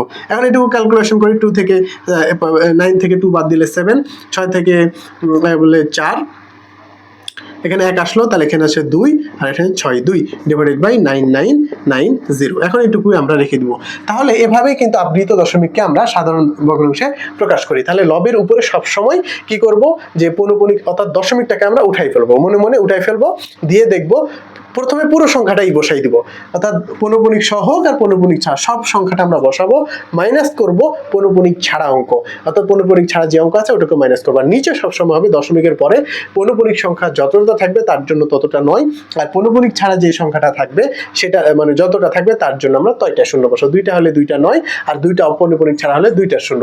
মানে যতটা সংখ্যা থাকবে পৌনঃপুনিকের জন্য ততটা 9, আর যতটা পৌনঃপুনিক ছাড়া সংখ্যা থাকবে দশমিকের পরে, দশমিকের এপারে কাউন্ট হবে না, নিচে সবসময় দশমিকের পরের হিসাবটা হবে। তার মানে পৌনঃপুনিক ছাড়া যতটা থাকবে তার জন্য আমরা ততটা। নম্বর প্রশ্নে সদৃশ আবৃত দশমিকে প্রকাশ করো। অর্থাৎ এই সংখ্যাগুলো অসদৃশ আকারে আছে, অসদৃশকে কিভাবে সদৃশে প্রকাশ করি সেটাও আমরা বেসিক ক্লাসে শিখেছিলাম। সেখানেও কিছু ট্রিক্স দেখাইছিলাম যে কিভাবে আপনি অসদৃশকে সদৃশ করবেন। কারণ অসদৃশকে সদৃশ করা অবশ্যই আমাদের জানা প্রয়োজন, কারণ এরপরের যে অঙ্কগুলো দেখবো যে আবৃতর যোগ অথবা বিয়োগ, আমরা দেখেছিলাম যে যোগ এবং বিয়োগ করার ক্ষেত্রে অবশ্যই সেগুলোকে সদৃশে প্রকাশ করেছি।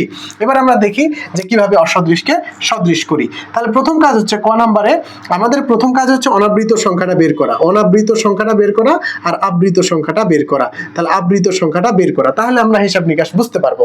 তাহলে দেখেন এখানে অনাবৃত সংখ্যা একটা আর এই সংখ্যায় অনাবৃত সংখ্যা একটা।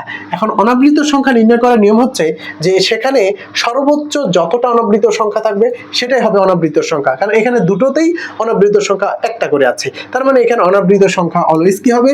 একটা হবে। অনাবৃত সংখ্যা একটা হবে।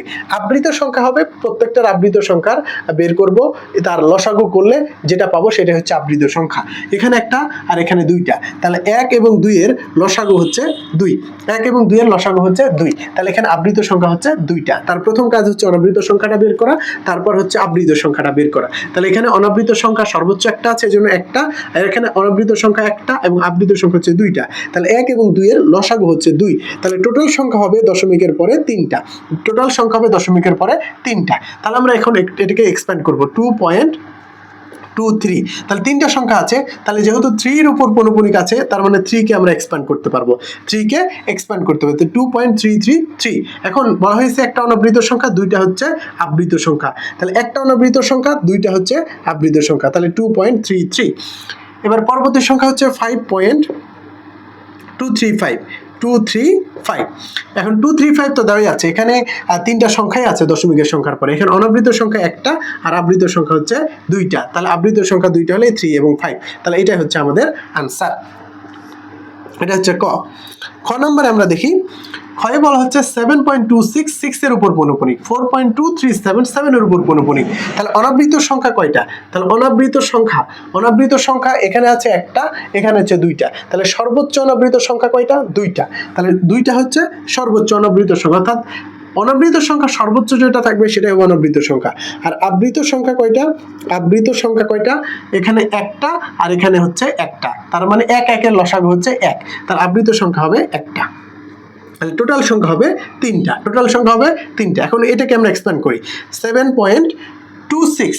আমরা টোটাল 3টা সংখ্যা করবো, 6 এর উপর রিপিটেশন হচ্ছে 266। এখানে অনাবৃত সংখ্যা 2টা আর আবৃত সংখ্যা একটা, এই জন্য একটার উপর পৌনঃপুনিক দিলাম। আর 4.2377 এর উপর অনাবৃত সংখ্যা, এটা দেওয়াই আছে। অর্থাৎ এখানে অনাবৃত সংখ্যা 2টা, আবৃত সংখ্যা হচ্ছে একটা। এটা হচ্ছে সদৃশ্যে প্রকাশ হলো। গ নম্বরে দেখি এখানে কিন্তু 3টা সংখ্যা আছে, তাহলে 3টা সংখ্যা থাকুক আর 4টা সংখ্যা থাকুক, আমরা আগে অনাবৃত সংখ্যা বের করব। তাহলে এখানে অনাবৃত সংখ্যা নাই, এখানে অনাবৃত সংখ্যা নাই, এখানে অনাবৃত সংখ্যা নাই, তাহলে অনাবৃত সংখ্যা হবে 0। তাহলে অনাবৃত সংখ্যা নাই, কোনোটাতেই নাই, তার মানে অনাবৃত সংখ্যা হবে 0।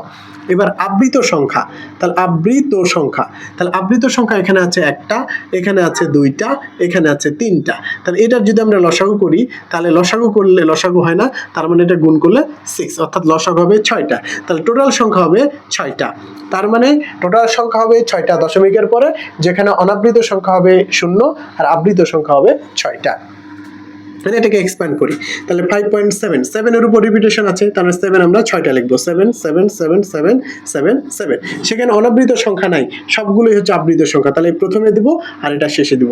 তারপরে 8.34 রিপিটেশন হবে 34, তাহলে 34, তাহলে প্রথমটার উপর এবং শেষটার উপর, কারণ এখানে অনাবৃত সংখ্যা নেই। তারপরে 6.245, তাহলে 245, তার মানে প্রথমটাই পৌনঃপুনিক, শেষটা অনুপুনিক। তাহলে এগুলো হচ্ছে সদৃশ প্রকাশ হলো, যেখানে অনাবৃত সংখ্যা 0, আবৃত সংখ্যা হচ্ছে 6টা। এখানে আমরা লাস্ট যেটা দেখি যে 12.32 2.19 9 এর উপর পৌনঃপুনিক আর এখানে 256 এর উপর পৌনঃপুনিক। তাহলে এখানে আমরা দেখি অনাবৃত সংখ্যা, তাহলে অনাবৃত সংখ্যা হচ্ছে কয়টা, এখানে দুইটা, এখানে একটা, এখানে দুইটা, তাহলে সর্বোচ্চ অনাবৃত সংখ্যা হচ্ছে দুইটা, সর্বোচ্চ অনাবৃত সংখ্যা হচ্ছে দুইটা।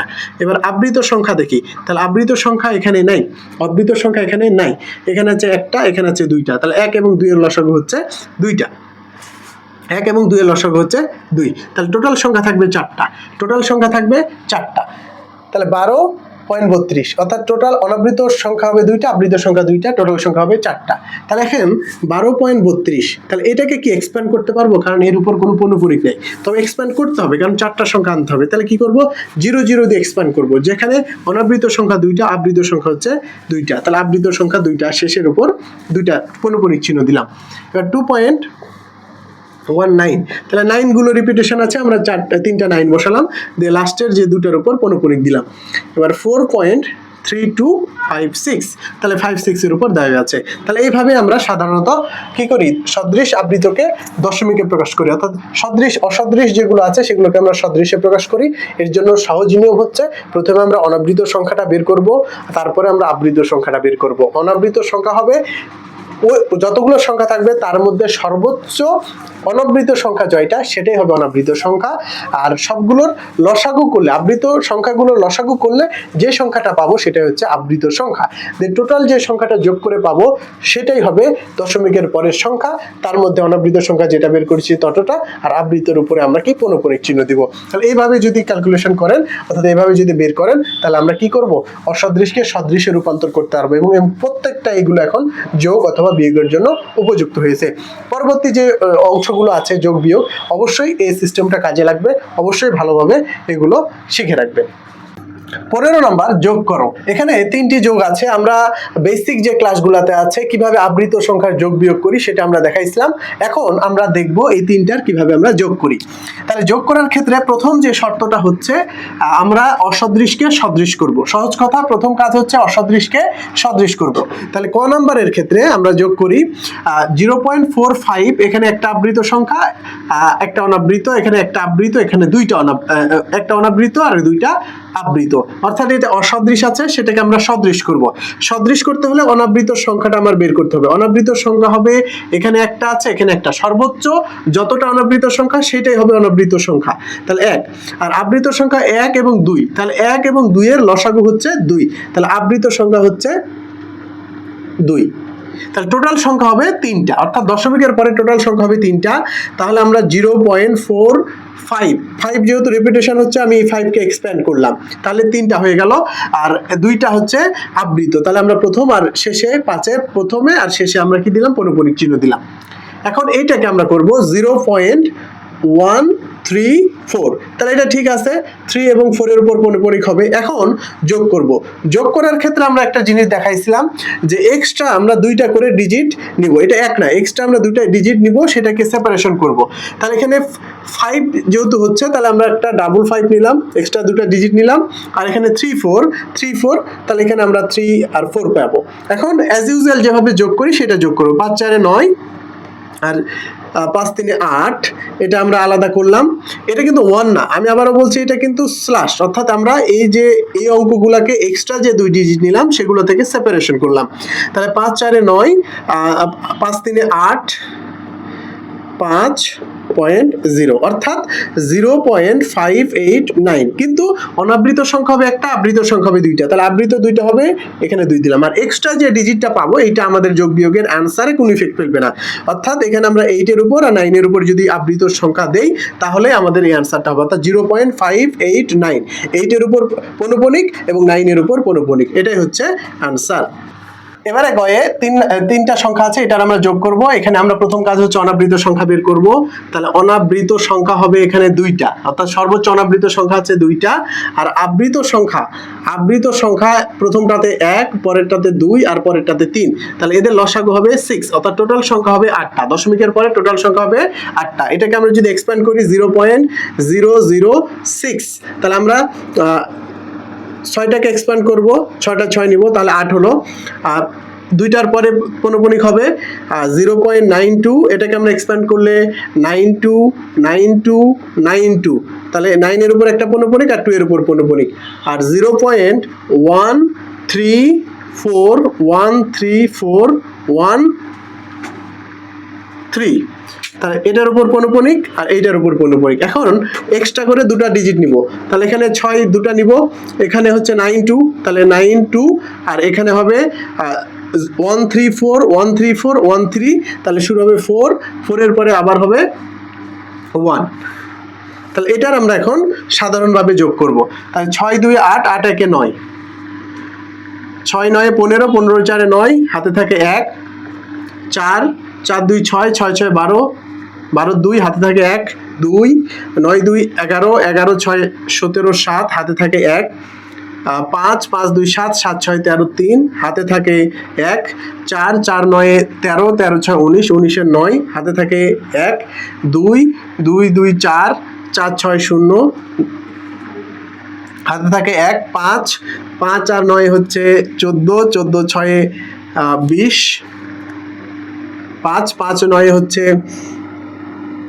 5 5 আর 9 হচ্ছে 14, 14 6 20, 20 এর 0, হাতে থাকে 2, 3 2 5, 5 2 7,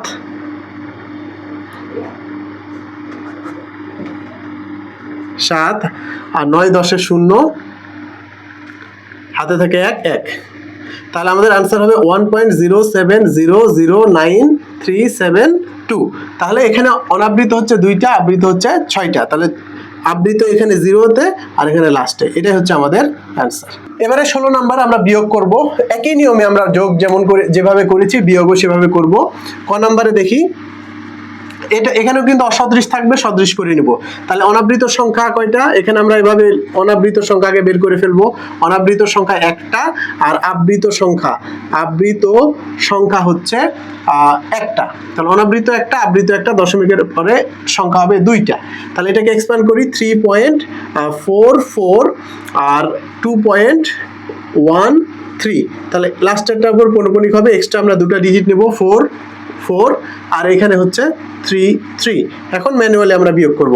তাহলে 4 থেকে 3 বাদ দিলে 1, 4 থেকে 3 বাদ দিলে 1 ডট, 4 থেকে 3 বাদ দিলে 1, 4 থেকে 1 বাদ দিলে হচ্ছে 3 পয়েন্ট, 3 থেকে 2 বাদ দিলে 1, অর্থাৎ 1.31। এটা হচ্ছে এক্সট্রা, তাহলে 311 এর উপর হচ্ছে পৌনঃপুনিক। খ নম্বরে দেখি, এখানে আমরা অনাবৃত সংখ্যা বের করে নেই। তাহলে অনাবৃত সংখ্যা হচ্ছে একটা, আর আবৃত সংখ্যা হচ্ছে 1 এবং 2, এর লসাগু হচ্ছে 2, অর্থাৎ টোটাল সংখ্যা হচ্ছে 3টা। তাহলে আমরা এটাকে এক্সপ্যান্ড করি 5.121, এখানে 2 এর উপর একটা, 1 এর উপর একটা, আর 3.45, 5 রিপিটেশন হচ্ছে 5, তাহলে 5 এর উপর একটা, 4 এর উপর একটা। এখানে আমরা দুটো এক্সট্রা ডিজিট নেই, সেটা হচ্ছে 1 2 দিয়ে শুরু হয়েছে, তাহলে 1 2 1 2 1, আর এখানে ডাবল 5। আমরা বিয়োগ করি, তাহলে 11 থেকে 5 বাদ দিলে 6, এখানে আসলো 6, 6 থেকে 6 বাদ দিলে 6, হাতে থেকে এখানে 1 আসলো, তাহলে 6, 6 থেকে 11 বাদ দিলে 5, এখানে 6, 6 থেকে হলো 6, এখানে আসলো 5, 5 থেকে বাদ দিলে 6, আর এক্সট্রা 1, তাহলে 1.665, যেখানে অনাবৃত সংখ্যা একটা, আবৃত সংখ্যা 2টা, অর্থাৎ 6 এবং 5 এর উপর আবৃত সংখ্যা। This is answer. এবারে গ নম্বরে দেখি, গ নম্বরে আমরা অনাবৃত সংখ্যা বের করি। অনাবৃত সংখ্যা বের করি হচ্ছে 2টা, এখানে 2টা, এখানে একটা। সর্বোচ্চ অনাবৃত সংখ্যা নিব আমরা 2টা, আর আবৃত সংখ্যা নিব এখানে নাই, আর এখানে 2টা, তাহলে 2 হবে। তাহলে টোটাল সংখ্যা হবে 4টা। এটাকে আমরা এক্সপ্যান্ড করি, তাহলে 8.49, কিছু নাই মানে ডাবল জিরো দিয়ে এক্সপ্যান্ড করলাম, আর এক্সট্রা দুটো জিরো নিয়ে নিলাম। আবার 5.356, তাহলে রিপিটেশন হচ্ছে 5 6-এ, তাহলে রিপিটেশন হচ্ছে কত, 5 6-এ, তাহলে 5 6, আবার আসবে 5, এখানে আসবে 6, আবার আসবে 5। এখানে অনাবৃত সংখ্যা 2টা, আবৃত সংখ্যা 2টা, তাহলে আবৃতর এখানে আমরা 2টার লাস্টের 2টার ক্ষেত্রে পৌনঃপুনিক চিহ্ন দিলাম। এখন আমরা ম্যানুয়াল বিয়োগ করি, তাহলে 10 থেকে 5 বাদ দিলে 5, এখানে 7, 10 থেকে 7 বাদ দিলে 3 6, তাহলে 4 7 3, এখানে আসবে 6 3 1 3। তাহলে এটা হচ্ছে আমাদের ম্যানুয়াল অ্যান্সার, অর্থাৎ 3.1334। আমরা এখন করবো কি, অনাবৃত সংখ্যা 2টা আর আবৃত সংখ্যা 2টা, তাহলে আমরা 3 এবং 4 এর উপর পৌনঃপুনিক দেবো। এটা হচ্ছে আমাদের অ্যান্সার। এবং ঘ নাম্বারে আমরা দেখি, ঘ নাম্বারে আমরা একইভাবে অনাবৃত সংখ্যা, নিয়মগুলো একই। অনাবৃত সংখ্যা হচ্ছে কয়টি? 2টা, এখানে 1টা, তাহলে সর্বোচ্চ অনাবৃত সংখ্যা হচ্ছে 2টা। তাহলে আবৃত সংখ্যা তাহলে আবৃত সংখ্যা হচ্ছে 1টা আর এখানে আছে 3টা, তাহলে 1 আর 3 এর লসাগু হচ্ছে 3টা। টোটাল সংখ্যা হবে 5টা, তাহলে অনাবৃত সংখ্যা 2টা এবং আবৃত সংখ্যা 3টা, 5টা। এটাকে আমরা এক্সপ্যান্ড করি, 19.3455, তাহলে 5টা এক্সপ্যান্ড করলাম এবং এক্সট্রা 2টা ডিজিট আমরা নিলাম। অনুরূপভাবে 13.2349, রিপিটেশন হচ্ছে 349, তাহলে 3 এখানে 4 এবং 9, তাহলে অনাবৃত সংখ্যা 2টা, তাহলে অনাবৃত সংখ্যা 2টা, আবৃত সংখ্যা 3টা, তাহলে এইখানে একটা পৌনঃপুনিক, এখানে একটা পৌনঃপুনিক। তাহলে আমরা এটা ম্যানুয়াল আবার বিয়োগ করি। তাহলে বিয়োগ করলে এখানে 5, 15 থেকে 9 বাদ দিলে 6, এখানে আসবে 5 0 2, 15 থেকে 9 বাদ দিলে 6, 5 0 1 1.6, তার মানে আমার সংখ্যাটা হবে 6.11062। তাহলে অনাবৃত সংখ্যা হচ্ছে 2টা, আবৃত সংখ্যা হচ্ছে 3টা, তাহলে এই দুটো অনাবৃত, আবৃত সংখ্যা হচ্ছে 2টা। এটা হচ্ছে আমাদের আমরা গুণ করি। এখানে 4টা সংখ্যা আছে, 4টার গুণ করতে বলেছে। তবে আমি একটু আরেকবার রিপিটেশন করি যে আবৃত দশমিক সংখ্যার যোগ এবং বিয়োগের ক্ষেত্রে আমরা অসদৃশকে সদৃশ বা সদৃশকে অসদৃশ, এই যে ক্রাইটেরিয়া, অর্থাৎ অসদৃশ থাকবে সেগুলোকে আমরা সদৃশে কনভার্টের পরে আমরা যোগ বা বিয়োগ করব। কিন্তু গুণ বা ভাগের ক্ষেত্রে এই অসদৃশ সদৃশ এগুলো আমার দেখার কোনো বিষয় নাই। আমার প্রথম কাজ হবে আবৃতকে সাধারণ ভগ্নাংশে প্রকাশ করা, এবং সাধারণ ভগ্নাংশের যেভাবে আমরা অ্যাজ ইউজুয়াল গুণ ভাগ করি সেভাবে আমরা গুণ ভাগ করব। যেহেতু এটা নবম দশম শ্রেণীর জন্য ইম্পর্টেন্ট, ক্যালকুলেটরে ইউজ আছে, জাস্ট সাধারণ ভগ্নাংশ প্রকাশ করে আমরা ক্যালকুলেটর ইউজ করে আমরা অ্যান্সারগুলো বের করে ফেলবো। তাহলে আসুন দেখি কিভাবে আমরা করি। ক নাম্বার 0.3 এর উপর পৌনঃপুনিক গুণিত 0.6 এর উপর পৌনঃপুনিক। তাহলে এটাকে আমরা কি করব, সাধারণ ভগ্নাংশে প্রকাশ করব। সাধারণ ভগ্নাংশ হচ্ছে টোটাল হচ্ছে 3 থেকে পৌনঃপুনিক ছাড়া সংখ্যা হচ্ছে 0, আর যেহেতু দশমিকের পর একটা পৌনঃপুনিক আছে তো আমরা 9 নিলাম। গুণিত একইভাবে 6 থেকে 0 বাদ দিলাম আর একটা পৌনঃপুনিক আছে 9 নিলাম, তার মানে 3/9 গুণিত 6/9। তাহলে আমরা যদি কাটাকাটি করি তাহলে এখানে আমরা পাবো 3 3 9 আর 3 2 6, অর্থাৎ 2/9 পাবো। তাহলে 2/9 পাবো। এটাকে আমরা যদি প্রকাশ করি তাহলে 9 2 18, 9 2 18 2 0, 9 2 18 2 0, এরকম ভাবে রিপিটেশন আসবে, তার মানে এরকম ডট ডট আসবে। তাহলে আমাদের आंसर হবে 0.2 এর উপর পৌনঃপুনিক। খ নম্বরে দেখি 2.4 এর উপর পৌনঃপুনিক গুণিত 0.8 এর উপর 8 এবং 1 এর উপর পৌনঃপুনিক। তাহলে এটা আমরা করলে 24 - 2 ডিভাইডেড বাই 9 গুণিত 81 - 0 ডিভাইডেড বাই 9। তাহলে 24 - 2 মানে হচ্ছে 22/9 গুণিত 81/99। তাহলে আমরা যদি 11 2 22, 9 11 99, 9 9 81, 9 9 9, তাহলে এখানে আমরা পাবো आंसर হচ্ছে 2। এবারে গ নম্বরে দেখি 0.62 এর উপর পৌনঃপুনিক গুণিত 0.3 এর উপর পৌনঃপুনিক। তাহলে এটা প্রকাশ করলে 62, এখান থেকে 10 এই পৌনঃপুনিক ছাড়া সংখ্যা আছে 6, আর একটা 9 আর একটা অনাবৃতের জন্য 0 গুণিত 3 - 0 ডিভাইডেড বাই 9।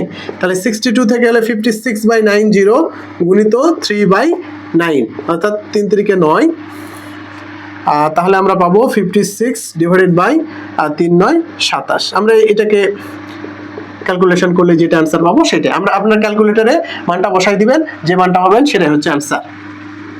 ঘ নম্বরে 42.18 এর উপর পৌনঃপুনিক গুণিত 0.28 এর উপর পৌনঃপুনিক। তাহলে কি করব, 4218 - 42 ডিভাইডেড বাই 99 গুণিত 28 minus 2 divided by 9 0। তাহলে এটা ক্যালকুলেশন করবেন, ক্যালকুলেশন করে যে মানটা পাওয়া যাবে সেটাই হবে আমাদের অ্যান্সার। অর্থাৎ এইগুলো যেহেতু বড় মান, আর বড় মানগুলো সাধারণত চাকরি পরীক্ষার জন্য আসে না, আর যেহেতু নবম দশম শ্রেণীর ক্যালকুলেটর ইউজ করা যায়, আপনারা এই ক্যালকুলেটর করে এই যে মানটা পাবেন এর সাথে গুণ করে ভাগ করে দিলে যে মানটা পাবো সেটাই হচ্ছে আমাদের অ্যান্সার। অর্থাৎ এইভাবে অ্যাজ ইউজুয়াল ভাবে আমরা গুণ এবং ভাগটা করব। এবারে 18 নম্বরে ভাগ করি। ভাগেরও নিয়ম একই, আমরা অ্যাজ ইউজুয়াল যেভাবে গুণ করলাম সেভাবে আমরা ভাগ করব।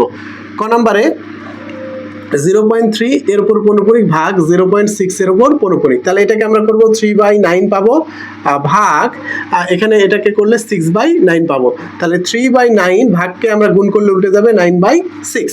তাহলে আমরা কি পাবো, 9 যদি আউট হয় তাহলে 3 দুগুণে 6, তার মানে হচ্ছে 1/2। এটাকে আমরা যদি অ্যাজ ইউজুয়াল করি তাহলে 0.5, 5 দুগুণে 10, তাহলে আমরা 0.5 আনসার পাবো।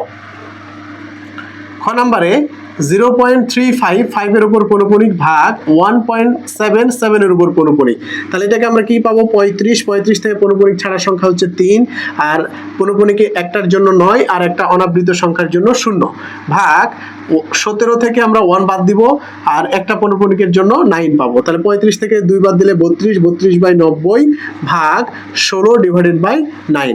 তাহলে 32/90 গুণিত 9/16, 16 দুগুণে 32, 32 আর 9 10 90, অর্থাৎ 2/10।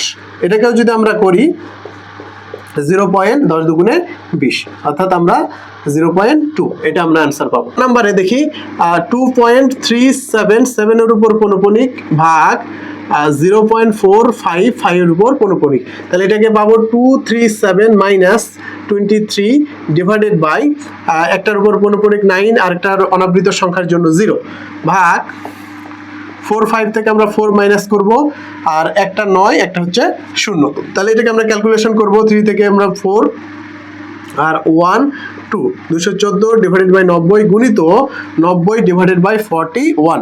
90 আউট হয়ে গেলে 214 ডিভাইডেড বাই 41। এটাকে আমরা যদি ক্যালকুলেটরে ইউজ করি তাহলে যে মানটা পাবো সেটাই হবে আমাদের আনসার। অনুরূপভাবে ঘ নাম্বার দেখি। ঘ নাম্বারে এটাকে আমরা প্রকাশ করলে কি পাবো, 1185 মাইনাস পৌনঃপুনিক ছাড়া সংখ্যা হচ্ছে 1 ডিভাইডেড বাই 3টা দশমিকের পরে পৌনঃপুনিক, এর জন্য 3টা 9 নিলাম, ভাগ 24 মাইনাস 0 ডিভাইডেড বাই 2টা পৌনঃপুনিক 99।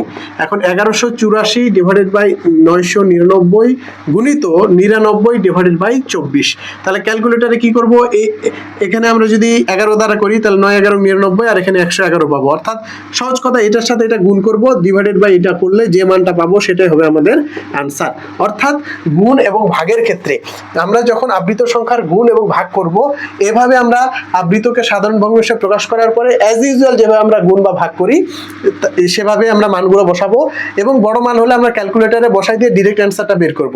তবে এখানে একটা লক্ষণীয় বিষয় যে আবৃত সংখ্যার অর্থাৎ যোগ এবং বিয়োগ করলে অবশ্যই সেই সংখ্যাটা আবৃত পাওয়া যাবে। তার মানে আবৃত সংখ্যার যোগ বিয়োগ অবশ্যই মাস্ট আবৃত সংখ্যা।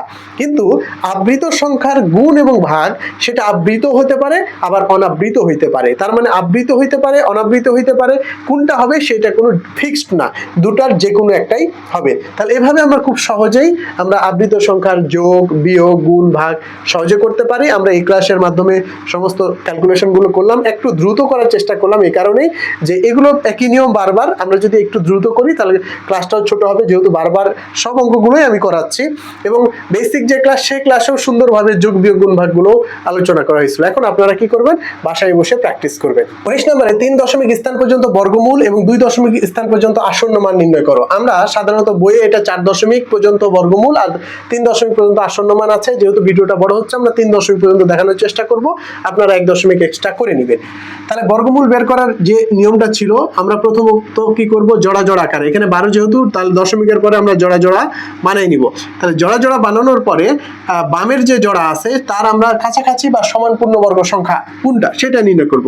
তাহলে 9, তাহলে 9 এর বর্গমূল কত, 3, এই 3টাই হবে ভাগফল, আর এটা দ্বারা এটাকে গুণ করব, 3 3 9, তাহলে 9 থেকে 3 আমরা ডাবল জিরো নামালাম। এর পাশে কি হবে, এর ডাবল, এর কি আসবে, ডাবল আসবে, 3 এর উপর 6 আসবে। তাহলে এমন সংখ্যা দ্বারা গুণ করব, অর্থাৎ যেটা এই পাশে আসবে সেটাই, অর্থাৎ ভাগফল যেটা আসবে ওটাই ওটা দ্বারা গুণ করব। তাহলে 2 হলে 62কে 2 দ্বারা গুণ, 3 হলে, তাহলে এভাবে কিভাবে নির্ণয় করব? 300 আছে, তাহলে আমরা এই লাস্ট ডিজিটটা দেখব। তাহলে 62কে আমরা যদি 5 দ্বারা গুণ করি, তাহলে 60কে যদি 5 দ্বারা গুণ করি তাহলে কি হবে? 300 পার হয়ে 300 হবে, কিন্তু এখানে 5 হলে 65কে 5 দ্বারা গুণ করলে 300 ক্রস হবে, তাহলে এখানে 4 পাবো। তাহলে 4 দ্বারা গুণ করলে এখানে 4 আসবে, 4 4 16 6, হাতে থাকে 1, 4 6 24 25, তাহলে এখানে আমরা পাবো 44, আরেকটা ডিজিট আমরা নামাবো, তাহলে এখানে পাবো হচ্ছে 34 দুগুণে কত? 68, 34 দুগুণে 68। তাহলে 68 যদি হয় তাহলে আমরা 68-র সাথে এখানে এমন কোন সংখ্যা দ্বারা গুণ করব যেখানে 44 হবে, তাহলে এখানে যে কোনো ডিজিট বসালেই 600 পাশাপাশি হবে, তাহলে 6 6 36, যদি 7 দিই 6 7 42 হয়ে যাচ্ছে, তাহলে অবশ্যই 6 হবে। তাহলে এখানে 6 দ্বারা গুণ করলে 6 6 36 এর 6, হাতে থাকে 3, 6 48, 48 3 51, 1 হাতে থাকে 5, 6 6 36, 37 38 39 40 41, তাহলে আমরা 41 পাবো। তাহলে এখানে 4 2 8 2 284 পেলাম, 284। তাহলে আমরা আবার একটা ডাবল জিরো নামাবো, এবার 346-এর ডাবল, 346-এর ডাবল 600 652, তাহলে 652 আমরা নিয়ে নিলাম। এখন দেখেন এটা একটা অনেক বড় সংখ্যা, এখানে হচ্ছে 28000, এভাবে মিলাবেন 28000, আর এখানে যাই সংখ্যা দিই না কেন 6500 হচ্ছে, 6500 প্লাস সামথিং আসছে। তাহলে আমরা যদি 3 দ্বারা হলে 318,000, 4 দ্বারা হলে 424,000, 5 দ্বারা হলে 5 6 30,000 হয়ে যাচ্ছে, তাহলে অবশ্যই 5 দ্বারা হচ্ছে না, তাহলে কত হচ্ছে? 4 দ্বারা হচ্ছে, তাহলে এখানেও 4 হবে, 4 4 16 6, হাতে থাকে 1, 4 দুগুণে 8 9, 4 5 20, হাতে থাকে 2, 4 6 24, আর 2 হচ্ছে 26,096। তাহলে এটাকে নে 26,096। এখন এটা আমরা যেটা পাবো সেটা, যেহেতু আমরা 3 দশমিক পেয়ে গেছি, আমরা এখান থেকে এটাই আমরা নিয়ে আসবো। এখন 3 দশমিক বর্গমূল হচ্ছে 464, আপনারা এই যে এটা আছে আবার এক ধাপ এক্সট্রা করলে 4 দশমিক পেয়ে যাবে। আবার 2 দশমিক পর্যন্ত আসন্ন মান, যেহেতু পরের সংখ্যাটা 5-এর ছোট আছে, তাহলে আমরা যে সংখ্যাটা আছে 2 দশমিকে ওইটাই নিব। তাহলে এটা হচ্ছে 2 দশমিক স্থান পর্যন্ত আসন্ন মান, আর এটা 3 দশমিক স্থান পর্যন্ত বর্গমূল। এবারে দেখি 0.25, এটাকে আমরা এক্সপ্যান্ড করব, তাহলে এই ডাবলটাকে আমরা কি করব? 2525 এরকম ভাবে এক্সপ্যান্ড করলাম। এখন এটা হচ্ছে জোড়া, এটা হচ্ছে জোড়া, এটা হচ্ছে জোড়া, আর 0 যেহেতু এখানে আছে আমরা 0 দশমিক নিয়ে নিলাম। এবার 25-এর কাছাকাছি বর্গমূল কোনটা? 25, 25-এর কাছাকাছি পূর্ণবর্গ সংখ্যা 25, আর এর বর্গমূল হচ্ছে 5, তাহলে এখানে অবশ্যই 5 হবে। তাহলে 5কে আমরা 5 দ্বারা করব, তাহলে 0.25, তাহলে 25, তাহলে নামছে হচ্ছে 25, তাহলে এখানে আসবে 5 দুগুণে 10, তাহলে এখানে আসবে কত? 10। এখানে কিন্তু দশমিকের কোনো হিসাব আসবে না, অর্থাৎ এটা ডাবল, দশমিক ছাড়া যে ডাবলটা হয় সেটা নিব।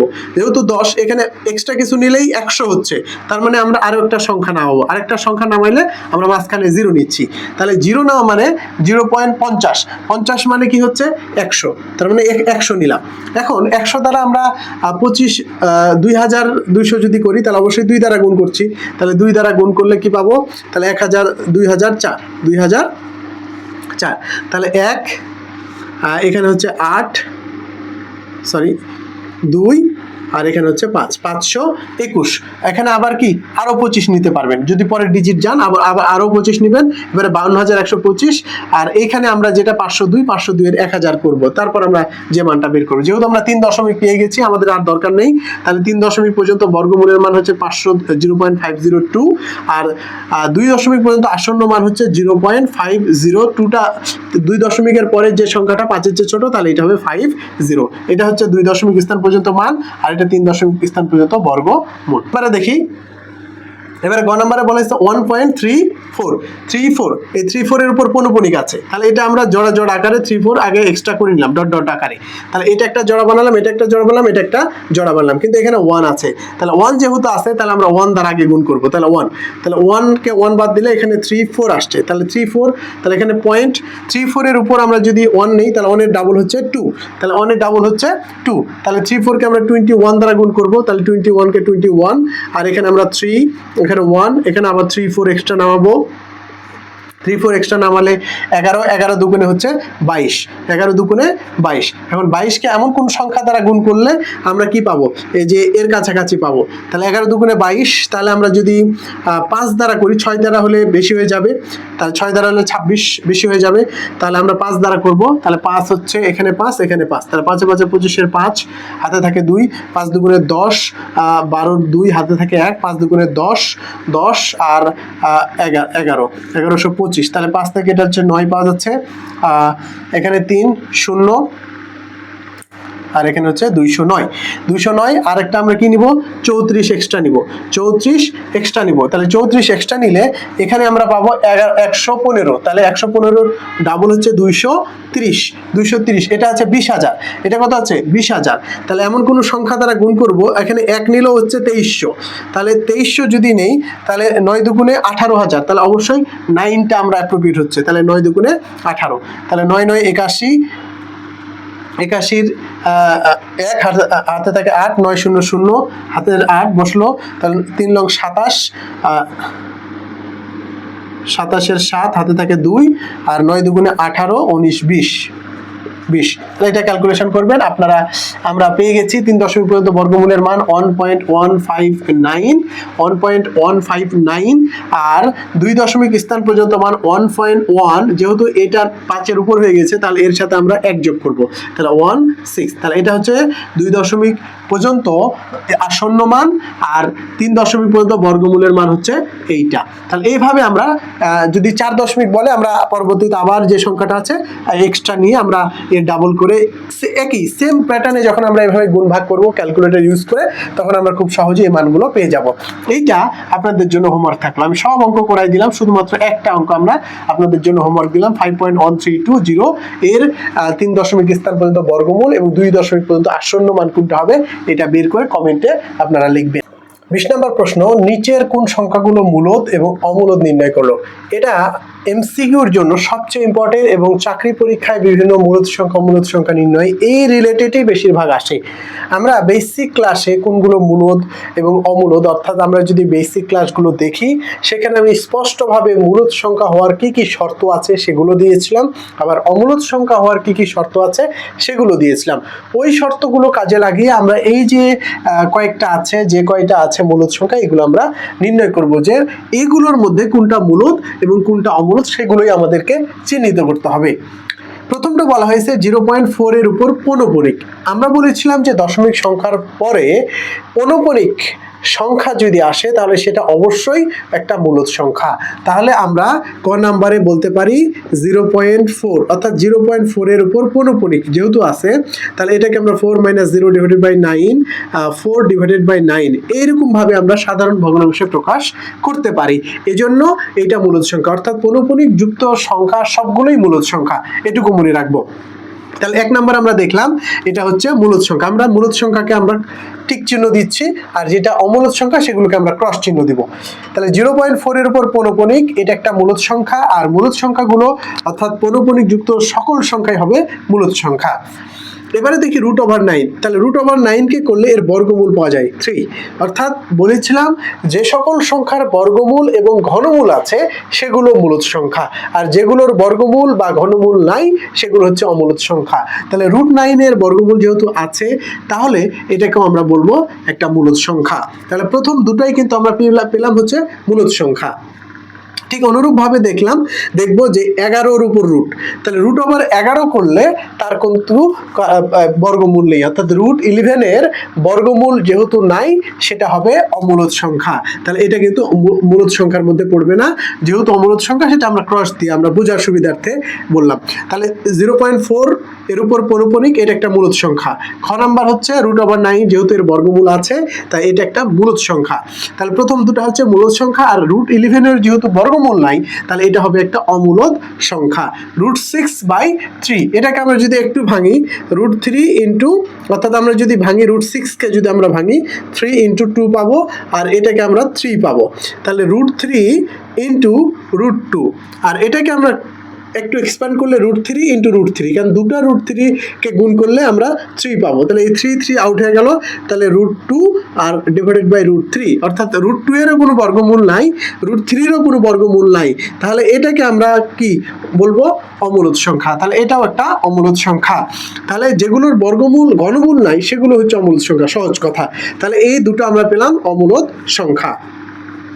√7 এবং √8 এবং √7, এটাও আমরা জানি যে √8 এর বর্গমূল নাই, আবার √7 এর বর্গমূল নাই, তাহলে এটাও আমরা বলবো অমূলদ সংখ্যা। তাহলে প্রথম দুইটা পেলাম মূলদ সংখ্যা, পরের তিনটা পেলাম কি, অমূলদ সংখ্যা। এবার 6 নাম্বার, এরকম যখন বড় একটা সংখ্যা থাকবে 27 ডিভাইডেড বাই 48, এগুলো সংখ্যা আমি বারবার বলেছি, এগুলো হচ্ছে এই ধরনের কোশ্চেন কিন্তু একটা ফাঁদ। অনেকে √7 এর ভাববে যে এটার তো বর্গমূল নাই, আবার √48 এরও তো বর্গমূল নাই, তাহলে যেহেতু দুটার বর্গমূল নাই তাহলে এটা একটা অমূলদ সংখ্যা। কিন্তু বড় যে সংখ্যাগুলো আছে সেগুলো ভেঙে ভেঙে আমরা ছোট আকারে প্রকাশ করব। যদি কাটাকাটি করে যে দেখা গেল যে একটা ভগ্নাংশ পাই, তখন কিন্তু আবার মূলদ সংখ্যা হয়ে যাবে, যেমন এই কোশ্চেনটাই আমরা বলি। তাহলে এটাকে আমরা একটু ভাঙবো, 27 আমরা কি করতে পারি, 9 ইন্টু 3, তার মানে 3 9 27। আবার এটাকে ভাঙতে পারি 16 ইন্টু 3, 3 16 48। এখন 9 এর রুট করলে 3 হয়, তাহলে 3√3, আর এই 16 রুট করলে 4 হয়, তাহলে 4√3। তাহলে আমরা এটাকে এক্সপ্যান্ড করলাম, 9 ইন্টু 3 16 ইন্টু 3, তাহলে 9 এর রুট করলে 3, আর 3 রুট হলে √3, আবার 16 এর রুট হলে 4, আর 3 রুট হলে √3, তাহলে এই √3 আউট হয়ে গেল। দ্যাট মিনস 3/4, যেটা p/q আকারে প্রকাশ করতে পারছি, এবং এটা একটা সাধারণ ভগ্নাংশ। এজন্য এই √27 ডিভাইডেড বাই √48 আপাতত দৃষ্টিতে দেখে মনে হচ্ছে এটা একটা অমূলদ সংখ্যা, কিন্তু এরকম যখন বড় বড় সংখ্যা থাকবে সাধারণত আমরা ভেঙে ছোট ছোট করার চেষ্টা করবো, একদম ছোট আকারে করার পর যেগুলো রুট, এখন √6 কে ছোট করা যায়, আবার √8 এটাকে খুব ছোট করা যায়, ছোট করলে যে খুব ডিফারেন্স হবে এমন না। যখন এই ধরনের অঙ্ক থাকবে এভাবে আমরা ছোট আকারে করে নিব, ছোট আকারে করতে যেয়ে দেখবো যে এরকম টাইপের ভেঙে যাচ্ছে কিনা। যদি ভেঙে যায়, কিন্তু এইটা আমরা প্রথমত দৃষ্টিতে অনেকেই বলবে এটা একটা অমূলদ সংখ্যা, কিন্তু এই ক্যালকুলেশন করার পর আমরা এর মান পাচ্ছি 3/4। যেহেতু 3/4 এটা একটা সাধারণ ভগ্নাংশ, এই জন্য এটাকে p/q আকারে প্রকাশ করি। যেহেতু p/q আকারে প্রকাশ করা যায়, তাই এটা একটা মূলদ সংখ্যা। তাহলে এটা আমরা কি পেলাম, মূলদ সংখ্যা পেলাম। তাহলে 3টা মূলদ পেলাম আর 3টা অমূলদ পেলাম। 2/3 3/7, তাহলে এটা একটা সাধারণ ভগ্নাংশ, 2/3 গুণিত 7/3, আমরা ভাগকে গুণ করে ফেললাম, তাহলে আমরা কি পাবো 14/9। 14/9 এটা একটা সাধারণ ভগ্নাংশ, এই p/q আকারে প্রকাশ করা যায়, তাহলে অবশ্যই এটা একটা মূলদ সংখ্যা। আবার 5.639, অর্থাৎ এটা একটা পৌনঃপুনিক সংখ্যা, এটাকে আমরা ক্যালকুলেশন করলে 5639 - 5 ডিভাইডেড বাই 349, এরকম আকারে 5634 ডিভাইডেড বাই 99, এটা আমরা p/q আকারে প্রকাশ করতে পারছি। যেহেতু p/q আকারে প্রকাশ করতে পারছি, তাহলে এটাও একটা মূলদ সংখ্যা। আবার সহজ কথায় বলতে পারি যে পৌনঃপুনিক যুক্ত সংখ্যা সকল সংখ্যাই কিন্তু মূলদ সংখ্যা। তাহলে এখানে 1 2 3 4 5টা পেলাম মূলদ সংখ্যা, আর মাঝখানে √11 √6/3 √8/7 এগুলো হচ্ছে অমূলদ সংখ্যা। তাহলে আমি আরেকবার যদি রিভাইজ করি যে কোন কোন সংখ্যাগুলো মূলদ সংখ্যা হইতে পারে। মূলদ সংখ্যা যেগুলোকে দশমিক আকারে অর্থাৎ p/q আকারে সাধারণ ভগ্নাংশে প্রকাশ করা যায় সেগুলো হচ্ছে মূলদ সংখ্যা। দশমিকের পরে মূলদ হয় আবার অমূলদ হয়, যেগুলো মানে সসীম, মানে দশমিকের পরে সংখ্যাগুলো নির্দিষ্ট, সেগুলোকে আমরা মূলদ সংখ্যা বলবো। আবার অসীম হলেও সেগুলোকে মূলদ সংখ্যা বলা যাবে যখন এগুলো পৌনঃপুনিক থাকবে, অর্থাৎ একই সংখ্যা বা কোনো একটা সংখ্যাগুলো বারবার ক্রমান্বয়ে আসবে, তখন সেই সংখ্যাগুলো আবৃত সংখ্যা বলবো। ওই আবৃত দশমিক সংখ্যাগুলোকেও আবার আমরা মূলদ সংখ্যা বলবো। আবার যেগুলোর বর্গমূল আবার যেগুলোর ঘনমূল আছে সেগুলোকে আমরা কি বলবো, মূলদ সংখ্যা বলবো। এছাড়া যেগুলো দেখলাম অমূলদ সংখ্যার মধ্যে দশমিক সংখ্যার পরে যদি সংখ্যা বারবার না আসে, অসীম পর্যন্ত চলে যায়, সেগুলো হচ্ছে অসীম দশমিক সংখ্যা, যেগুলো পৌনঃপুনিক না বা রিপিটেশন নাই সেগুলোকে আমরা অমূলদ সংখ্যা বলি। আবার যেগুলোর বর্গমূল নাই, যেগুলোর ঘনমূল নাই, সেগুলোকে আমরা অমূলদ সংখ্যা বলি। আবার এই যে গুরুত্বপূর্ণ পাই এবং ই, এগুলো কিন্তু অসীম দশমিক সংখ্যা পাওয়া যায়।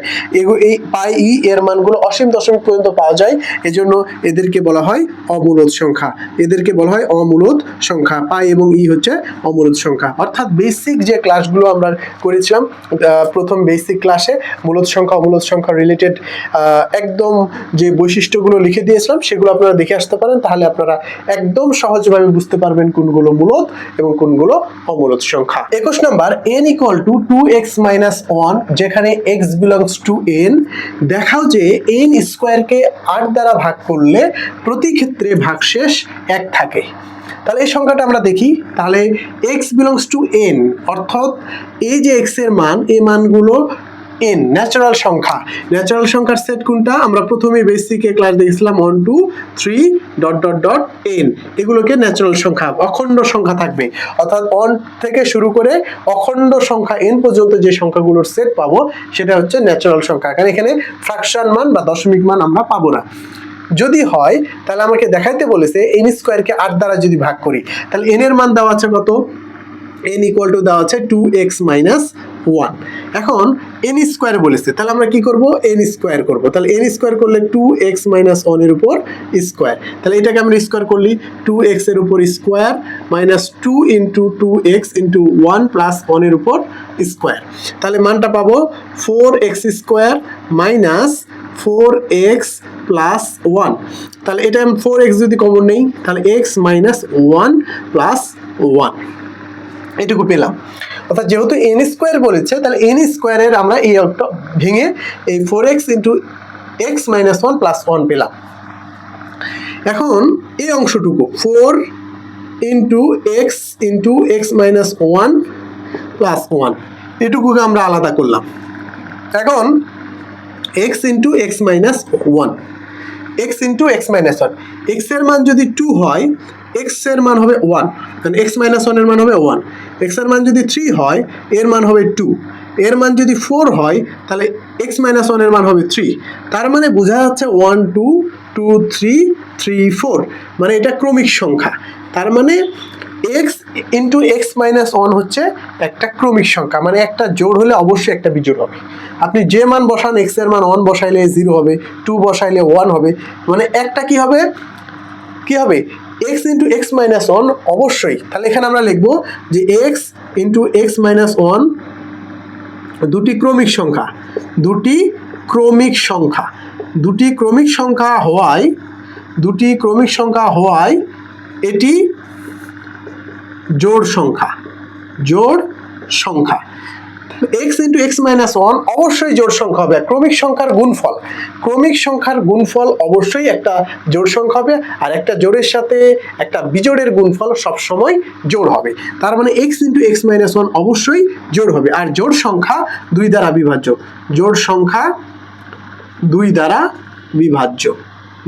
বিভাজ্য, তার মানে x ইন্টু x মাইনাস 1 অবশ্যই 2 দ্বারা বিভাজ্য। এই মানটা আমরা 2 দ্বারা বিভাজ্য পাবো। তাহলে 4 ইন্টু 2 দ্বারা বিভাজ্য প্লাস 1, তাহলে অবশ্যই 8 দ্বারা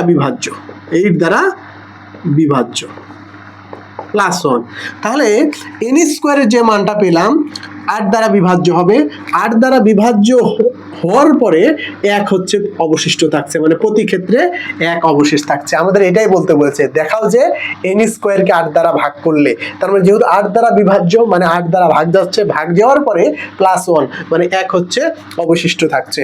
এই জন্য আমরা ওই কথাটা লিখতে পাবো যে n স্কোয়ারকে 8 দ্বারা ভাগ করলে প্রতি ক্ষেত্রে ভাগশেষ 1 থাকবে, এটাই হচ্ছে প্রমাণিত। তাহলে আমি আরেকবার বলি যে n স্কোয়ার বলেছে, তাহলে n স্কোয়ার করে আমরা এই মানটা পেলাম। তাহলে 4 into x minus 1 plus 1, x into x minus 1 অথবা x ইন্টু x প্লাস 1, এগুলো কিন্তু দুটা ক্রমিক সংখ্যা, আর দুটা ক্রমিক সংখ্যার গুণফল অবশ্যই জোড় পাওয়া যাবে।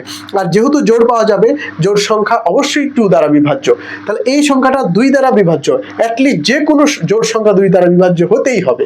4 8 এলা দ্বারা বিভাজ্য নাও হইতে পারে, কিন্তু যে কোনো জোড় সংখ্যা মাস্ট বি 2 দ্বারা বিভাজ্য হইতে হবে।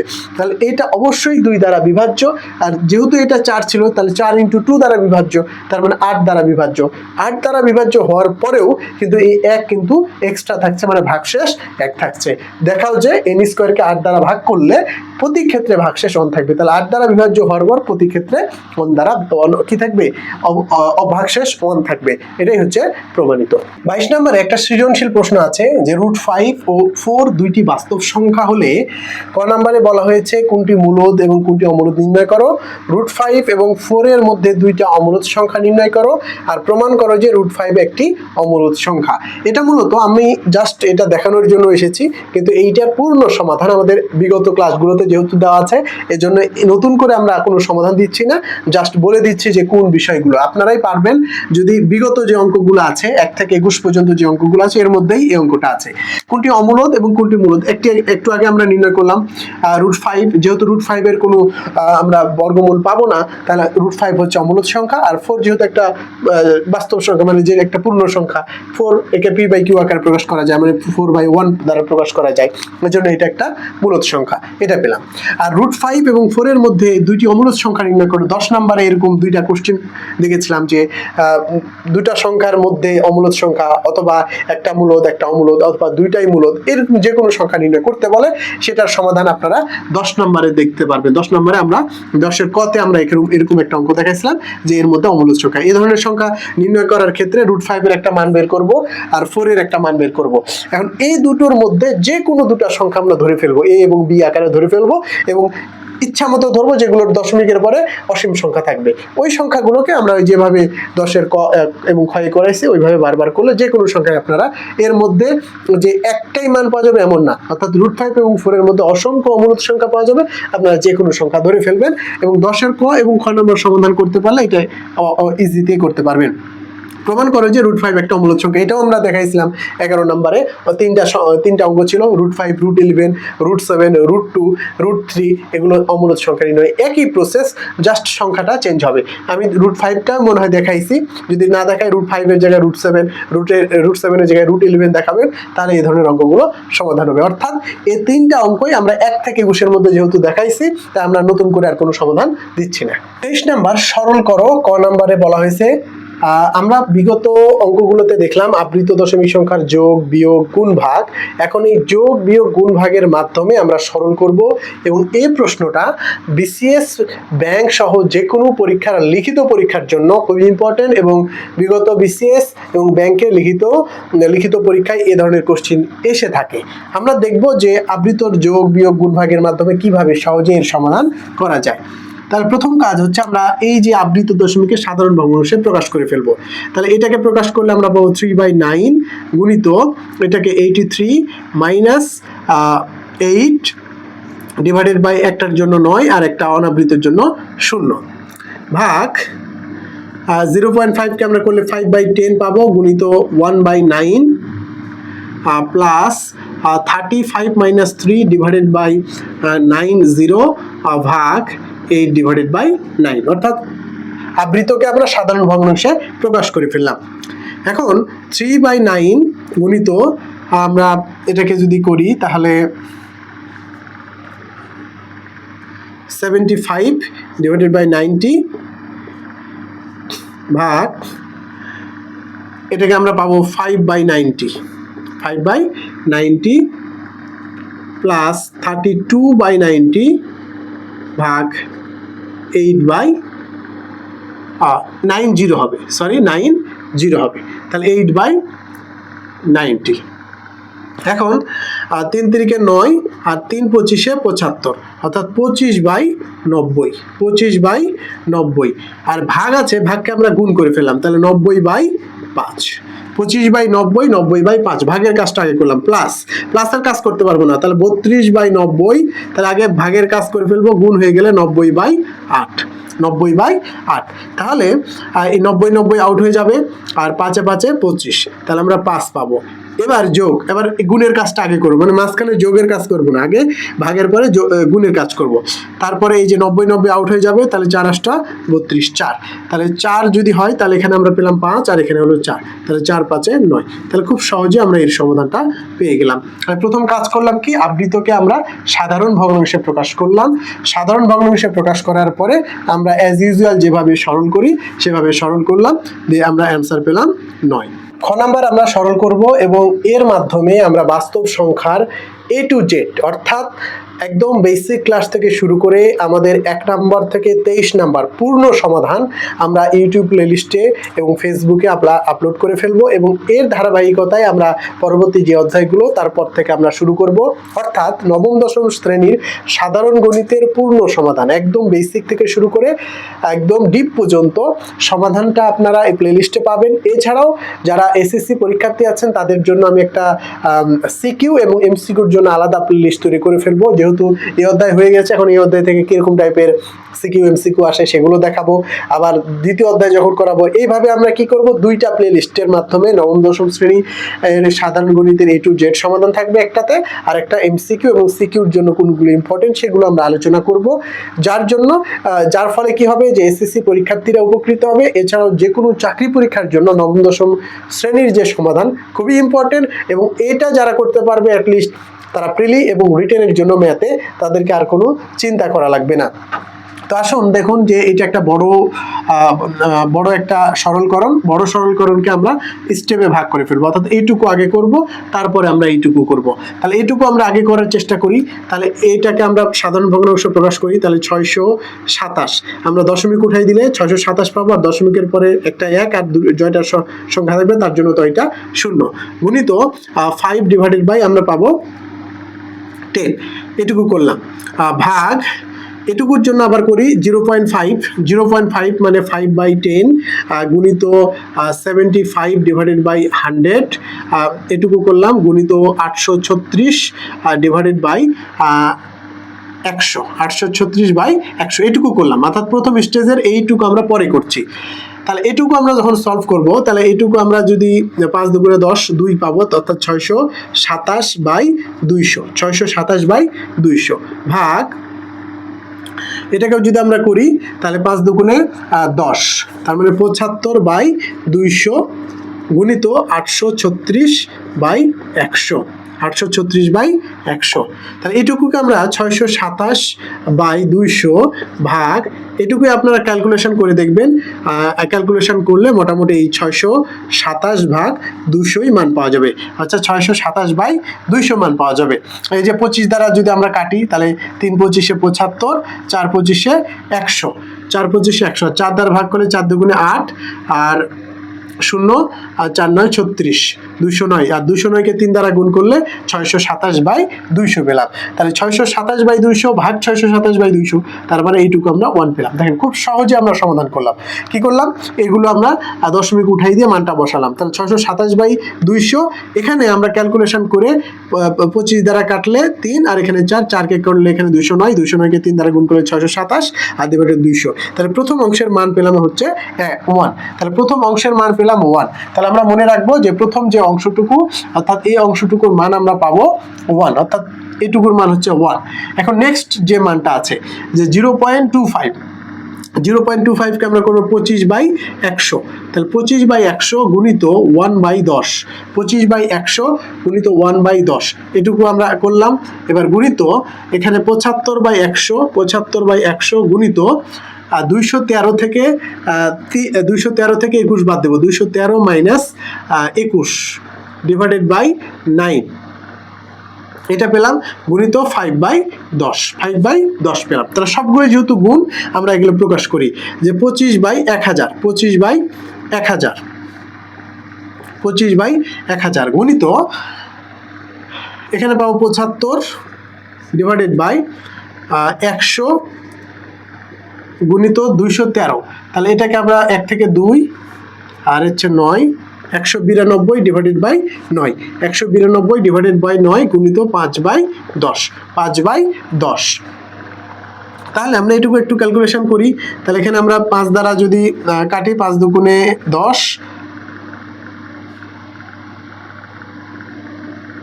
তাহলে এই 5 দ্বারা কাটলে 5 দুগুণে 10 আর এদিকে 25কে আমরা 4 দ্বারা কাটলে 4 25 100, 4 25 100 আর এখানে 25 3 25 75, 4 25 140 তাহলে 40 আর এখানে 4, 4 দ্বারা যদি এটাকে 92 কাটি, 4 4 16, 4 4 16, 16 17 18 19, 4 8 32, 48, 48, 3 একে 3, 3 3 9, 3 3 9, 3 16 48, 3 16 48, 2 একে 2, 8 2 16, অর্থাৎ 8/40, 8/40 মানে 8 একে 8, 5 8 40, তার মানে 1/5 পেলাম। অর্থাৎ সবগুলোকে কাটার ফলে আমরা পেলাম 1/5, তার মানে এই অংশটুকুর মান পেলাম 1/5। এখন আমরা মানটুকু বসাই দিই, তাহলে এই অংশটুকু অর্থাৎ প্রথম যে অংশটুকু এর মান পেলাম হচ্ছে 1, তাহলে প্রথম যে মানটা পেলাম এর মান হচ্ছে 1 ডিভাইডেড বাই এর মান পেলাম 1/5, তাহলে 1 গুণিত হলে উল্টে যাবে, তাহলে 5 ডিভাইডেড বাই 1, তার মানে 5। এটাই হচ্ছে আমাদের অ্যান্সার। অর্থাৎ যখন এরকম বড় সরলকরণ থাকবে তখন আমরা এরকম আগে ভাগ করে ফেলবো, ভাগ করে আমরা মানটা বসানোর পরে আমি পরে যখন ক্যালকুলেশন করব তাহলে ক্যালকুলেশনটা সহজ হবে এবং সহজেই সমাধান করা যায়। তাহলে আমরা আল্লাহর রহমতে একটা ক্লাসের মাধ্যমে যে সমাধানগুলো আছে, আমরা এক ক্লাসের মাধ্যমে বাস্তব সংখ্যার অনুশীলনী পর্যায়ের 1 থেকে 23 পর্যন্ত সমস্ত অঙ্ক, শুধুমাত্র একটা অঙ্ক আপনাদেরকে হোমওয়ার্ক দিয়েছি, ওইটুকু বাদে সমস্ত অঙ্ক আমি চেষ্টা করেছি ধরে ধরে করানোর, এবং এর জন্য 3টা বেসিক ক্লাস প্রোভাইড করেছি। যারা বেসিক 3টা ক্লাস ভালোভাবে করবেন, পরের অনুশীলনগুলো প্র্যাকটিস করবেন, তাহলে এই অধ্যায়ের কোনো অঙ্কই আপনারা আর ভবিষ্যতে আটকাবেন না। এখন আপনার যারা এসএসসি পরীক্ষার্থী তারা বিগত এমসিকিউ এবং সিকিউ সলভ করবেন, তাহলে মোটামুটি হয়ে যাবে। আর যারা চাকরি পরীক্ষার্থী তারা A to Z যদি সলভ করেন তাহলে আশা করা যায় আবৃত দশমিক সংখ্যা, বাস্তব সংখ্যা রিলেটেড যে কোনো অঙ্ক আপনারা পারবেন। তাহলে আমরা পরবর্তী ক্লাস যে 2.1 আছে সেট এবং ফাংশন, সেটা নিয়ে শুরু করব। সে অবধি সবাই ভালো থাকবেন, সুস্থ থাকবেন। আসসালামু আলাইকুম।